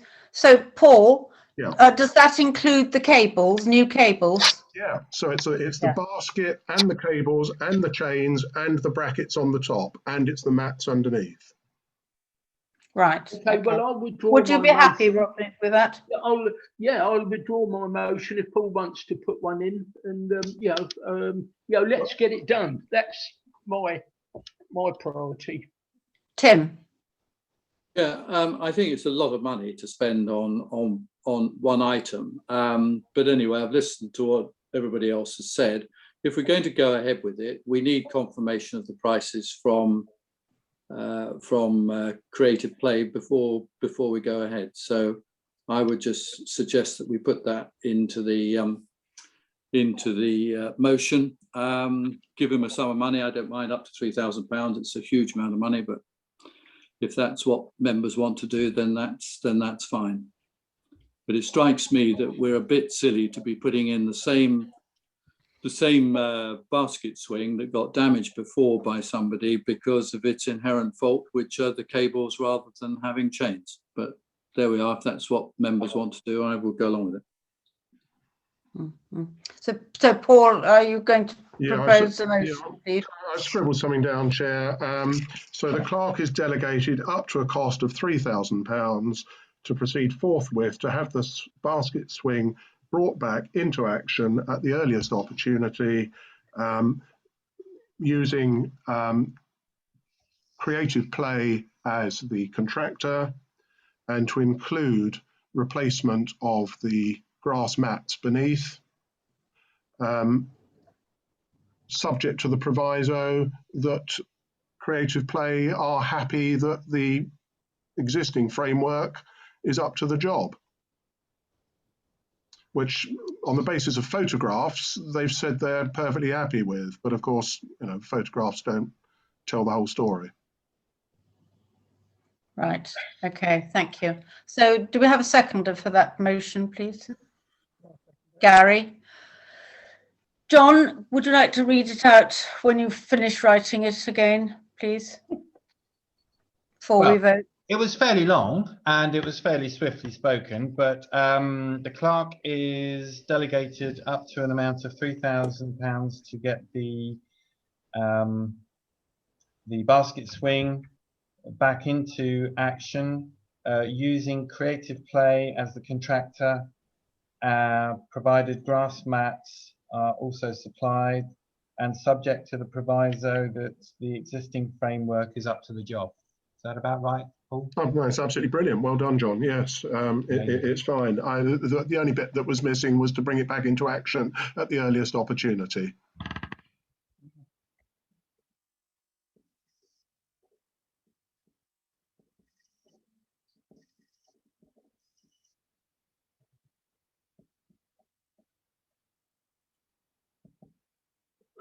Okay, I've included that. Thank you. Right, so it's been seconded by Gary. Were those in favour?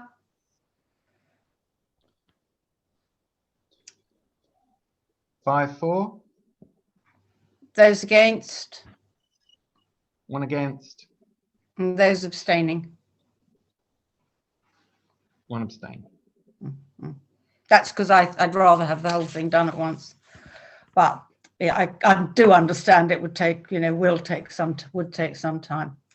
Thank you very much. So could we please return to item 4.4, which is the John's actual report, please, on the various play areas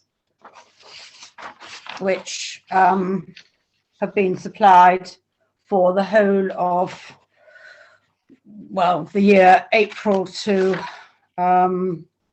October 20, I think it is at the moment, and the inspections. Would anybody like to comment on the reports, please?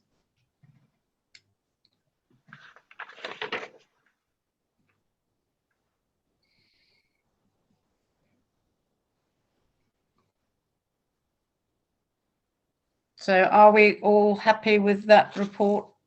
And so thank you to John for that, and accept it. Oh, sorry, Chair, I did have a comment. Sorry? Can I just make a comment? I must admit that I hadn't previously read that. I'm just skim reading it. I mean, it strikes me on looking at this that this is an incredibly laborious process for John to have had to do this. And I'm just wondering whether it might not be better as part of the monthly report that we just see the actual reports and they've got something in the margin, either a tick or a cross or some sort of manuscript note as to what's happened, because this is a great long list of things that's been done, but it doesn't tell us any of the things that haven't been done, for example, like this clearance. So, I mean, I think it's not helpful to the committee to know what's been done, really. It's great. It's been done. What we need to know are the things that haven't been done and why they haven't been done and when they're going to be done. But surely we all need to know as well well, I would have thought the things that actually have been done, you know, on a regular basis. But maybe they can just be incorporated in a more simple report. John, how do you feel about what Paul's just suggested? Well, yes, I'm all in favour of keeping, you know, admin to a reasonable level. Seeing as this would be an extra admin function on a monthly basis, then yeah, just ticks, crosses, information in margins certainly works from my point of view. And if that's good enough for the committee, then I think that would be a good thing, because it means that the initial report is out there too. Right, thank you very much. So possible new installations to consider for the future. Would anybody like to have to talk to that? Sarah. Sorry, just going back to what we were just previously discussing, I think it's much more preferable that we actually see the actual report that comes in, and then we get the information, which, as you know, as John said, it'd be much easier for him. You know, you get the report in, it says what needs to be done, and then John can just say it's been done or it's not been done because of this. I mean, to me, it's much easier all round, and it also means that we never have a situation again where we've forgotten about something that should have been done, because, you know, when things go on for over a year, we do forget, and we have changes of committee and all the rest of it. Right, so you do like the layout of John's report on the paperwork? No, I'm sorry, Chair, I didn't make myself clear. What I'm saying is, if we just get the report that goes into the office, gets sent to us with a comment, like Councillor Campbell said, in the margin or in italics, you know, a comment from the office about whether or not it's been done. Right, okay, yeah, thank you. So, John, that seems to be a reasonable way ahead, that then you don't have to have so much work done by the office. Yeah. Good. Okay. Then sorry, Chair, sorry, Chair, do we need to put that into a motion then? No, I don't think so. John. Okay. No. So, through you, Chair. No, we've already agreed that there's going to be a report. So that is the nature of the report on a monthly basis, as far as I see it. Yeah. So, possible new installations to consider for the future.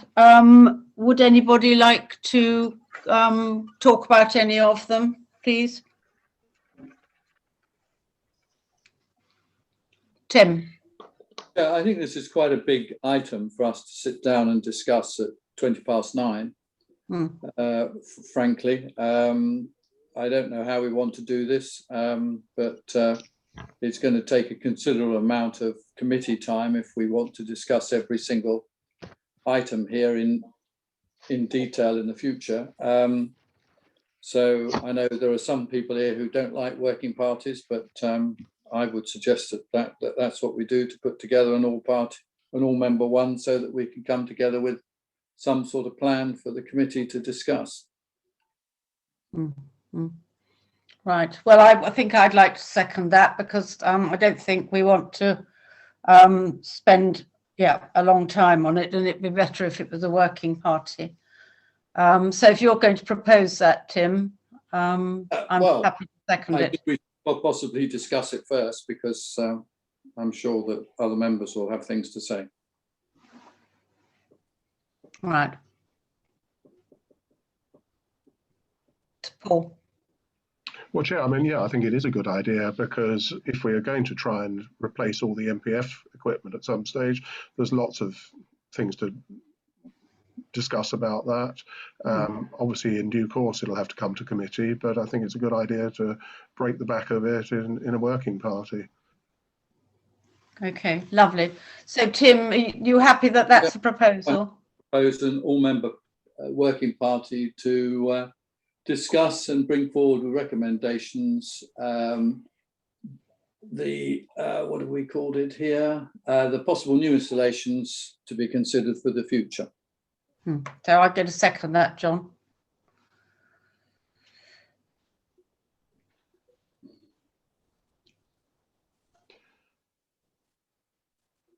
Chair, before we put that to the vote, there is just one thought, which is there's a note here that the swing at the tennis court needs a fence around it. I mean, if that's some sort of health and safety requirement, maybe that ought to come back urgently to the committee as a specific item with a briefing paper as to why it needs a fence around it. And, you know, if it's dangerous, we need to deal with it. If it isn't, then I'm not sure why it's on here. John. Yeah, the idea of enclosing playgrounds is really to allow the children to run free, but not to run off, number one. Also, it's to try and ensure that foxes or whatever other stray dogs don't go in and, you know, create fouling issues. So there's a security element and also, well, both ways, keeping some people out, keeping some individuals in is the main idea. But that's why it's proposed for all playgrounds of this age range. So sorry, John, but has this been a problem? Have you had any reports? Thank you, Chair. Yes, it has been flagged up. But of course, as I mentioned in the supporting papers, it could be quite a costly item, and it's whether we want to actually install fencing around one swing. If we're to do that, then really we ought to consider again putting more equipment in and making it worthwhile, or we remove the swing. So it's a bigger issue than, you know, simply dealing with the problem of not having a fence in situ at the moment. Mm-hmm. Well, if we're thinking of renewing the MPF playground, is there a need for that swing there? It's relatively close, is it not? It is relatively close, but I think the idea was those who saw the playground in all its finery some years ago might suggest otherwise. I think the idea was that small playground dealt with the younger age range, and the one in the middle of the MPF dealt with the older age range, effectively keeping them somewhat separate, although not all of the time. But I think that was the idea. Right. Okay. Thank you, Rodney. Well, this particular site goes back years. Maybe Hazel will remember when they had other equipment in there. All the yobs used to congregate in the corner because it was in the corner, and I think one or two of the residents here used to find beer cans in their gardens and everything. But that particular swing, you know, whenever I've walked in that area, you know, through the Twitten, you know, there's always, you know, a couple of parents, you know, with their young children. They are young children, and I don't think they would run off, to be quite simple.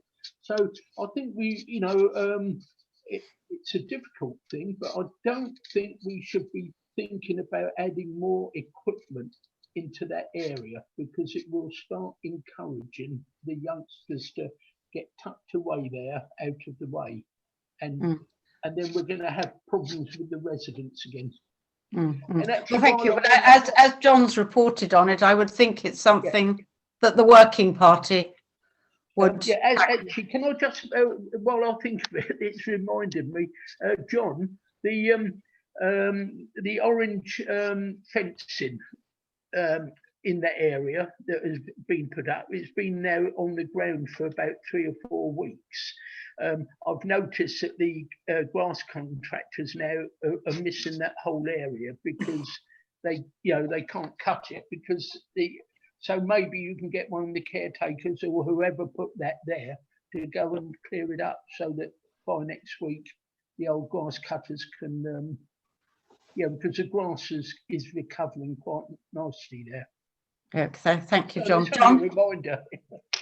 John? Yeah, thank you, Rodney. Yes, it was actually the grass cutters, ID Verdi, who put it there in the first place, although maybe a separate arm. But you're right, you know, the grass is pretty much established there now, providing it continues to rain, but not too much. The only issue being that it's relatively soft ground and people have made ruts and holes in it, in you know, and in other areas. But you know, it's time, I think, certainly for that one to be Yeah, well, that if that is the case, then, you know, let's put the fence back up properly. You know, if you feel that the ground still needs to be a bit protected, you know, get Ivy Birdie to come back and stake it out properly so that, but not to leave it like it is. Yeah, we'll get in touch. Okay, Rodney, thank you very Yeah, much. okay. So, John, you'll take that on board. Thank you. So we've had a proposal from Tim, which I've already seconded. So could we please vote on that? So could we all and those in favour, please? Unanimous. Thank you. Thank you. Thank you. That's great. Good.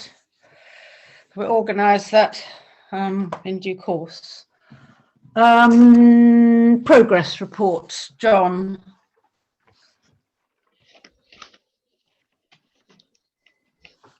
To discuss Okay. and agree actions if necessary. Could I just Yes, sorry, John. say just one thing that we hadn't really discussed? We've discussed a great deal about the need to do lots and lots of maintenance, and that's all very well and good, but we've only actually got £1,500 in our budget for playground maintenance. Just to remind people that, you know, it's not just about, you know, dealing with issues. There are other considerations involved. So if we were looking to get completely on top of this particular area and concentrate on maintenance in the way that we are currently catching up but doing more so, then perhaps when we discuss budgets for next year, we take that into consideration. This is one of the reasons why I was suggesting also renewal rather than, you know, maintaining, because if we can get grant support from elsewhere, then it certainly does help us in terms of this. But I just wanted to get that message across to. Right. Thank you, John. Right, we'll take that on board in the working party. So are you happy to move on to progress report, item 6? Oops, Stacey, dropped my glasses. John. Yeah, before I go, Rodney had his hand up. Oh, Rodney. I was just going to report on 6.1 that I gave Councillor Alexander the details of the contractor the day after the last meeting. So I would imagine that he's contacted, or hopefully he has contacted him, and you know, it's progressing. But as far as I'm concerned, it's not. I have actually given the information to Councillor Alexander. Lovely. Thank you. Thank you. Request. Thank you. So item 6.2, Sorry, Chair, I just wonder whether the clerk has anything to report on 6.1. Yeah, thank you. Through you, Chair. I mean, it's really in two parts. Firstly, that Rodney send on that information, and that also Councillor Alexander seeks further prices. I don't have any further information on that, and obviously Councillor Alexander isn't here to really speak to it. So, but obviously, when the next working party is discussing this, then those should be discussed at that time. right. Thank you, John. So item 6.2, we're still waiting, I'm afraid, for the a new chairman to be appointed, somebody or chairwoman, sorry, chairperson to the school, and so this is ongoing at the moment still. So item 6.3, the Steyning Centre Lean-To project, that's still ongoing as well, John, is it? Yeah, it certainly is. The nursery are involved, or have been involved, with a number of high priority matters, but they are dealing well with those. So hopefully we will discuss this again very shortly. Good. Rodney. Yeah, actually, John's reminded me about the nursery.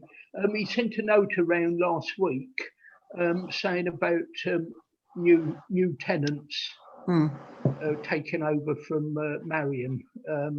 And is it identical like for like? You know, like, is it the same contract, the same rent, the same terms and everything, or has it been changed at all? Thank you, Rodney. John? Well, the nursery is just a room hire in essence, but it's a very important room hire. Yeah, I know that. I mean, you know, it's So obviously negotiations are still happening.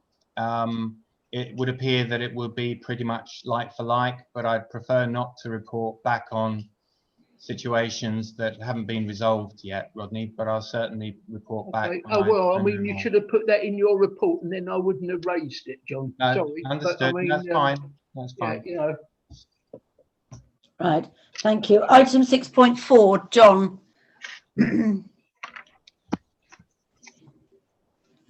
So this was Clark and Georgia Saunders to make small amendments to residents' consultation questionnaire pack for proposed Chandler's Way project and to determine distribution parameters. We had got to the stage, obviously Georgia has moved on, but obviously I've reported back in other areas in regard to the fact that we were possibly looking for grant application for proposed pocket park, maybe working with other groups on this one. Letter of intent was proposed that I write that at full council. I've done that. It's been received and acknowledged. HDC has said in essence, although it's an outline proposal, that it's very interesting, so hopefully there'll be more news on that and we can report back in due course. Thank you very much. Anybody like to say something? Oh yes, Paul. Yeah, thank you, Chair. Well, of course, this is a questionnaire that's been outstanding for quite a long time. And the whole purpose was to consult with the local residents to make sure they were happy with whatever was being proposed. So it seems a bit odd to me that we seem to be blasting ahead with grant applications for a particular project before we've consulted, because what we don't want to find is that we go through all that and then the local residents are up in arms about whatever it is that's proposed. Should we not be pressing on with this consultation as soon as possible? John, thank you. Thank you. The consultation is very much still the focal point, the initial focal point, and that was taken on board by the Greening Party as well. So it's making sure that in terms of what's cobbled together, either the plans or the options is appropriate, and then we put it to those local residents to gain their views. That's still the idea. Paul. Well, sorry, it sounds as though there's all sorts of things going on in the background that we don't know about. So is it right that the original proposals are no longer being proceeded with and there's now some completely different proposals? There's no other proposals. Sorry, I've said reported that, you know, we would put in a letter of intent because we were hoping maybe to get a grant to help us with this project, whatever it may be. So obviously this is something that will be brought back to this committee when there's something more concrete available. No, but my point was I was talking about the consultation. Why hasn't the consultation started? If it's the same, if there are no changes in what's being proposed, why aren't we getting on and dealing with that? Is my question, Chair. Well, I guess that this is something for the all committee working party to take on board and to take forward. I mean, at the moment, obviously, we don't have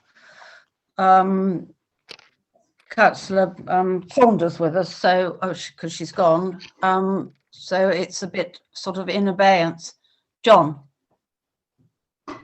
Yes, well, I tend to think that we would have to reconstitute working party anyway, because the working party, you know, consisted of Georgia and her mum, and that was basically it. So we will need to reconstitute, and whether it is part of, but I suggest it probably is right that it should be part of, that all-member working party, because if that's considering all playgrounds, then clearly this comes into it.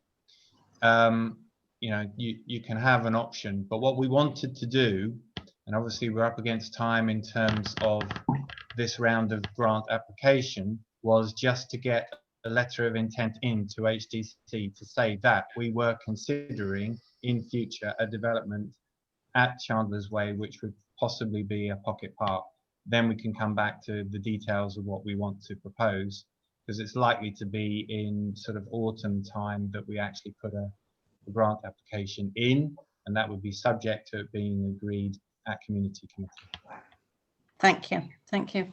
Paul? Well, I fear we're still missing the point I'm making. I mean, the grant application, and we're going ahead with it in the autumn and all the rest of it. When are we going to consult with the public? If we've got the proposals and somehow the Greening Group is apparently running this as opposed to Georgia and her mother, why aren't we just getting on and dealing with it? John? This is why I put it down as ongoing, because we weren't discussing this in detail. And what we Well, I think, as I said earlier, it should go on to our working party, and we take it forward from there. I mean, we can have a consultation, I should think, up and running by early summer, I hope, because we had the plans, two options.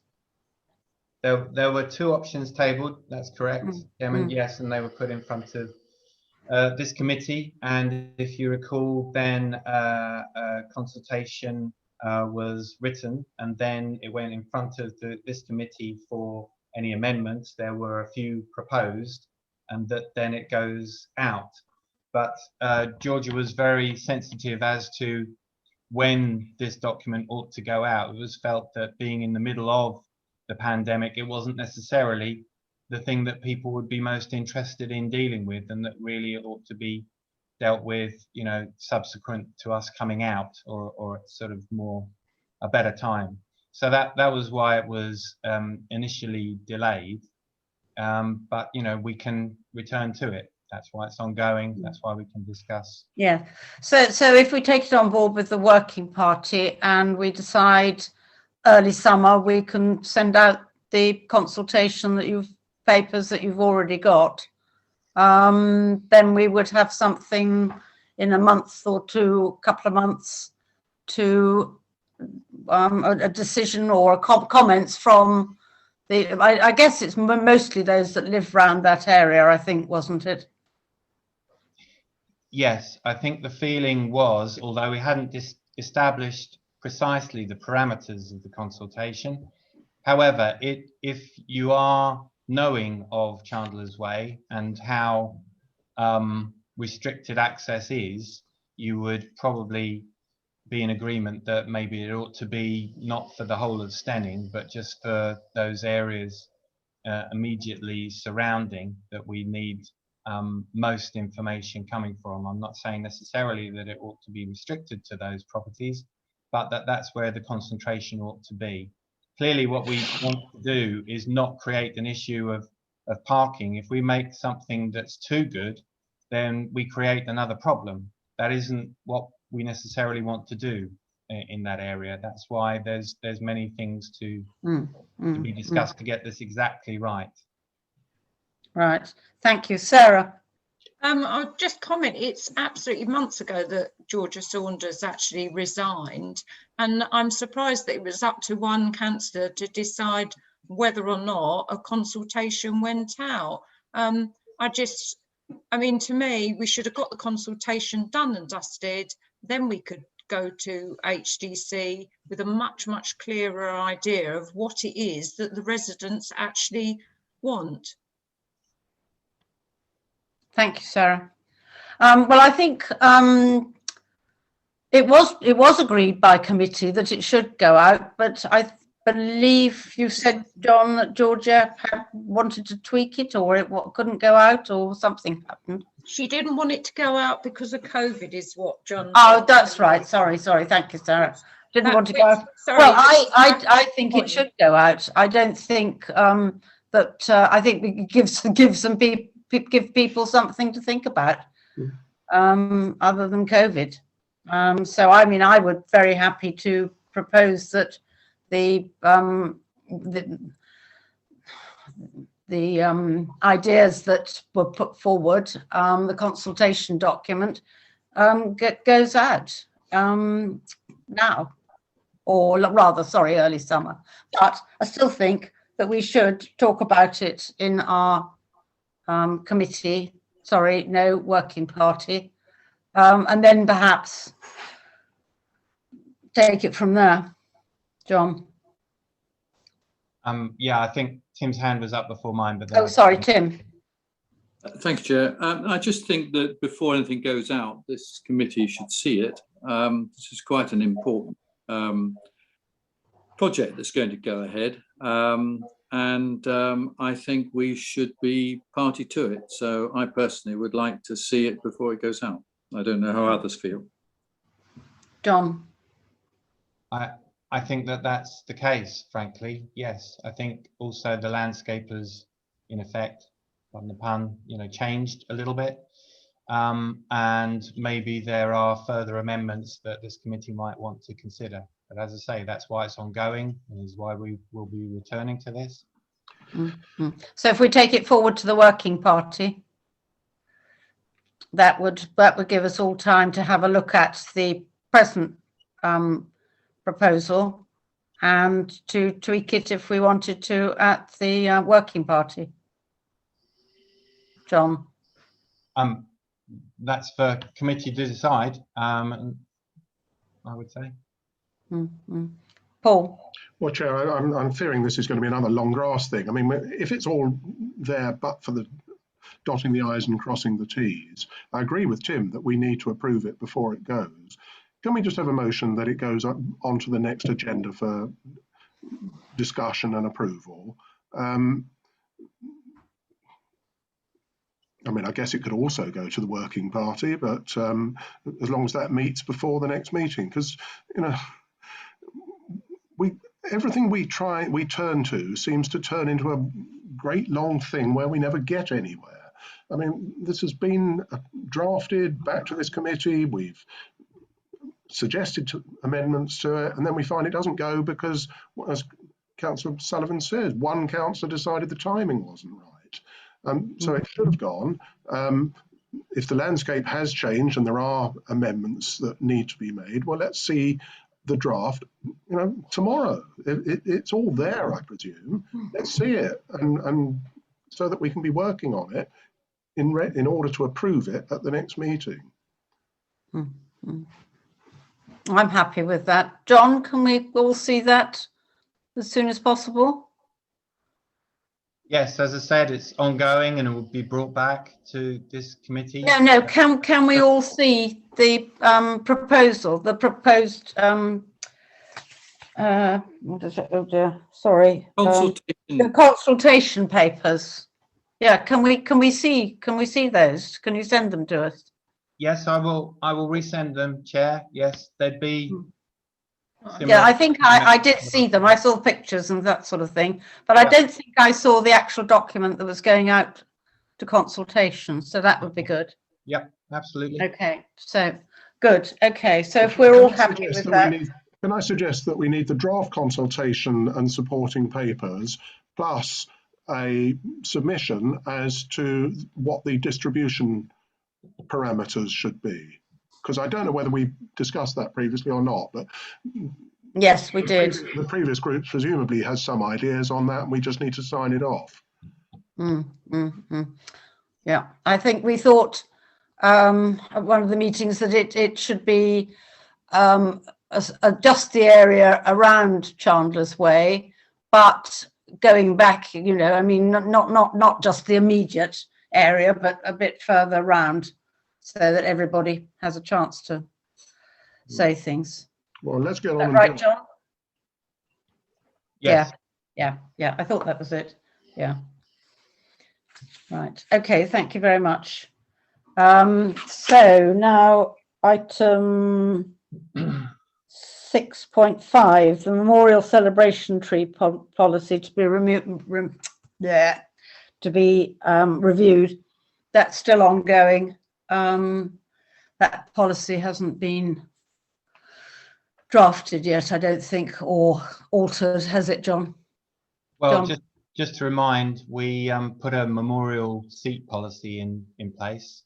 This council is due to be reviewed and adopted at full council. But what we're talking about here is to augment it, to add, or whichever way we want to deal with it, to discuss the possibility of tree memorials and whether, you know, there are still possibilities for us to do this, or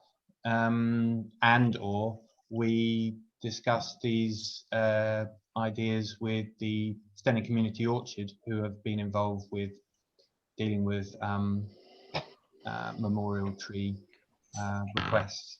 I don't know how Sarah feels about that. Sarah? I was just going to declare an interest that I am a committee member of the Steyning Community Orchard Group. I didn't realise John was obviously going to bring that up.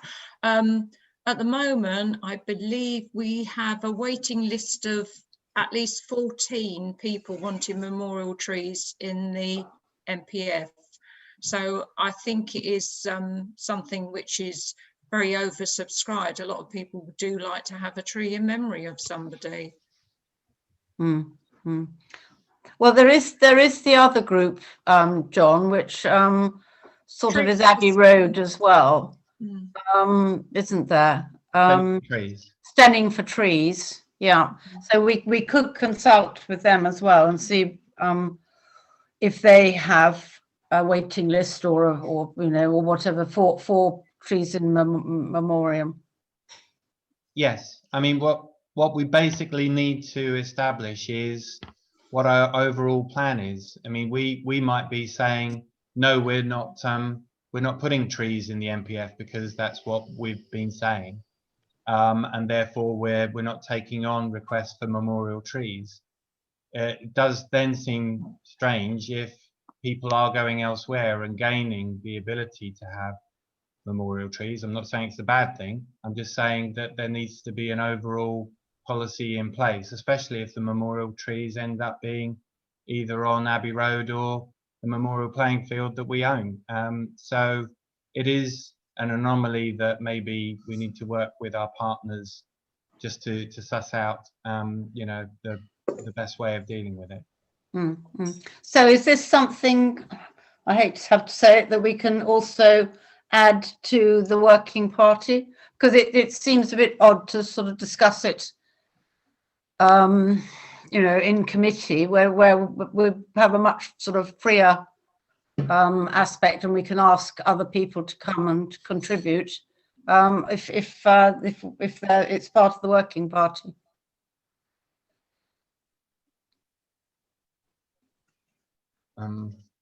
Should I reply?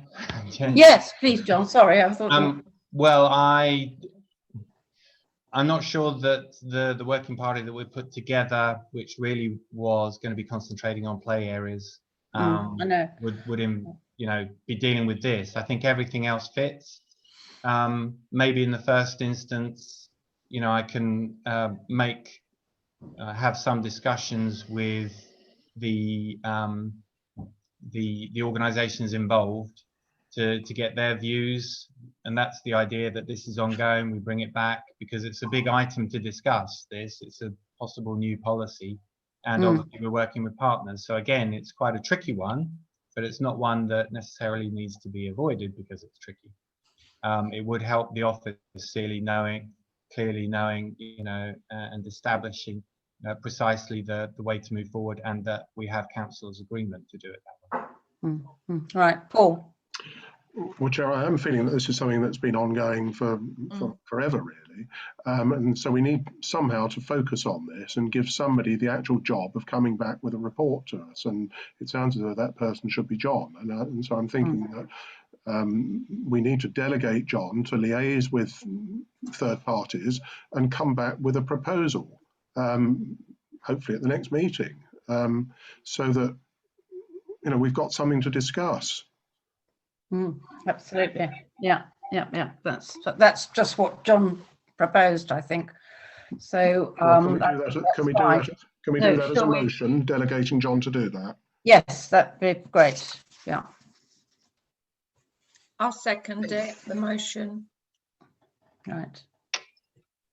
So we delegate you, John, to convene a meeting or we'll meet with or talk to the other interested parties and come back with ideas. Yeah. Yes. Yeah. Thank you. I think that would probably be the right way to go. Yeah, okay. Just need to vote on that, unless anyone else wants. Yeah. So thank you for seconding that, Sarah. So all those in favour? Unanimous. Thank you. Thank you.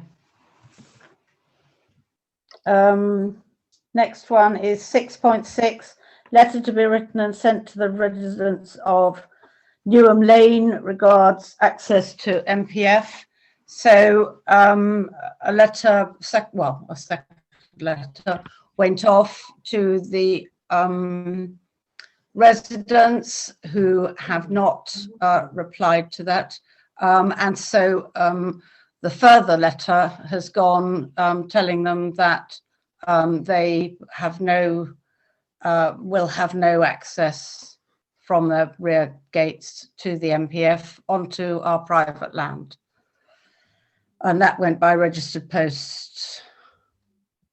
Rodney. Can I see a copy of that letter, please? You know, I mean, the last time we've got here, the 12th of March, and then Rodney, I sent the letter out. I think. Well, actually, I'm afraid I did send the letter out when we had very, very little reception. So it's, I think it's somewhere around, but I'm sure John's got a copy. Well, I hope he's got a copy. Yeah, no, see, the last one I've got is the 12th of March.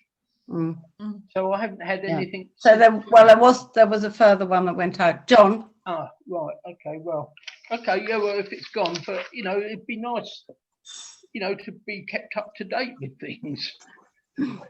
Yeah. And incidentally, I think they're still using it, the access. So, John. Yes, Chair. I was just trying to look for the date that the last one went out. So I'd have to check on that, but I thought that it had been distributed. I know that you, with myself, we've drafted another letter. okay, yeah, well, no, that's all right, John. You know, you've told us, you know, we've got 4 minutes left, you know, and we haven't even finished, you know, this. So can I make a proposal at the moment, please, Chair? Because I think it's very important that I would like to call an EoM for next week to discuss the things that we're not going to have time to do tonight under 7.1. Plus, I did send round late this afternoon a list of our outstanding items. You know, quite a few. I won't read them out, but you know, we've got to get on top of this. You know, that's all we've been doing this evening is talking about what we've done, and most of the projects are over a year old or something. I mean, it's absolutely crazy and a waste of time. You know, we've all got better things to do. We can be moving on. So what I'd like to do is I'd like to propose that we call an EoM for next Thursday, and we discuss all items in 7.1 plus 6.7, which we're not going to get a chance to do now, and plus the list that I sent everyone late this afternoon, and let's try and move something and get things cleared. You know, so that is my motion that I'd like to call an EoM for next Thursday to clear up these items. Well, I'd like to say, Rodney, that we've already got a meeting next Thursday. Oh yeah, what's that then? That's that's John. Which one's that? Sorry. Allotment. Oh, yes, the allotments water. Yeah, yeah. We've already got a meeting next Thursday. And anyway, I'm not actually sure that we can have an EoM between the elections today, well, and the 17th of May, when we reconvene with new councillors. Well, John, you under might. SO9, that doesn't say anything under SO9, I think it is. It doesn't say that you can't have an EoM. John? Sorry, have I got that wrong, John? I'm not. Well, it wouldn't be under SO9, but I'm just wondering what we're going to accomplish by having yet another EoM. Well, I'll tell you what, John, there's a list here that I sent round. You might not have had chance to do it, but up until this evening, there are 58 outstanding items for the community committee that we haven't dealt with since May 19. Now that to me is unbelievable. It's inefficient, and we should be ashamed of ourselves. And we spent time this evening on different things where should have been sorted out, and you know we're not going to get round to doing it. Can we put this to a vote? Rodney, I'm sorry, I have to interrupt you there. It's now 10:01 and we have reached the end of our meeting. Well, so sorry. Sorry, didn't we start late? Can we just quick? No, we didn't start late. We started exactly at 7:30, Sarah. So I'm afraid that's the end of the meeting. And I'm afraid that I now need to close the meeting, and it is already 10:01, if not 10:02. I would just like to make thank a quick you very statement much that it is so for everybody incompetent coming. of Steyning Parish Council. We are dysfunctional. Thank you, Rodney, for that.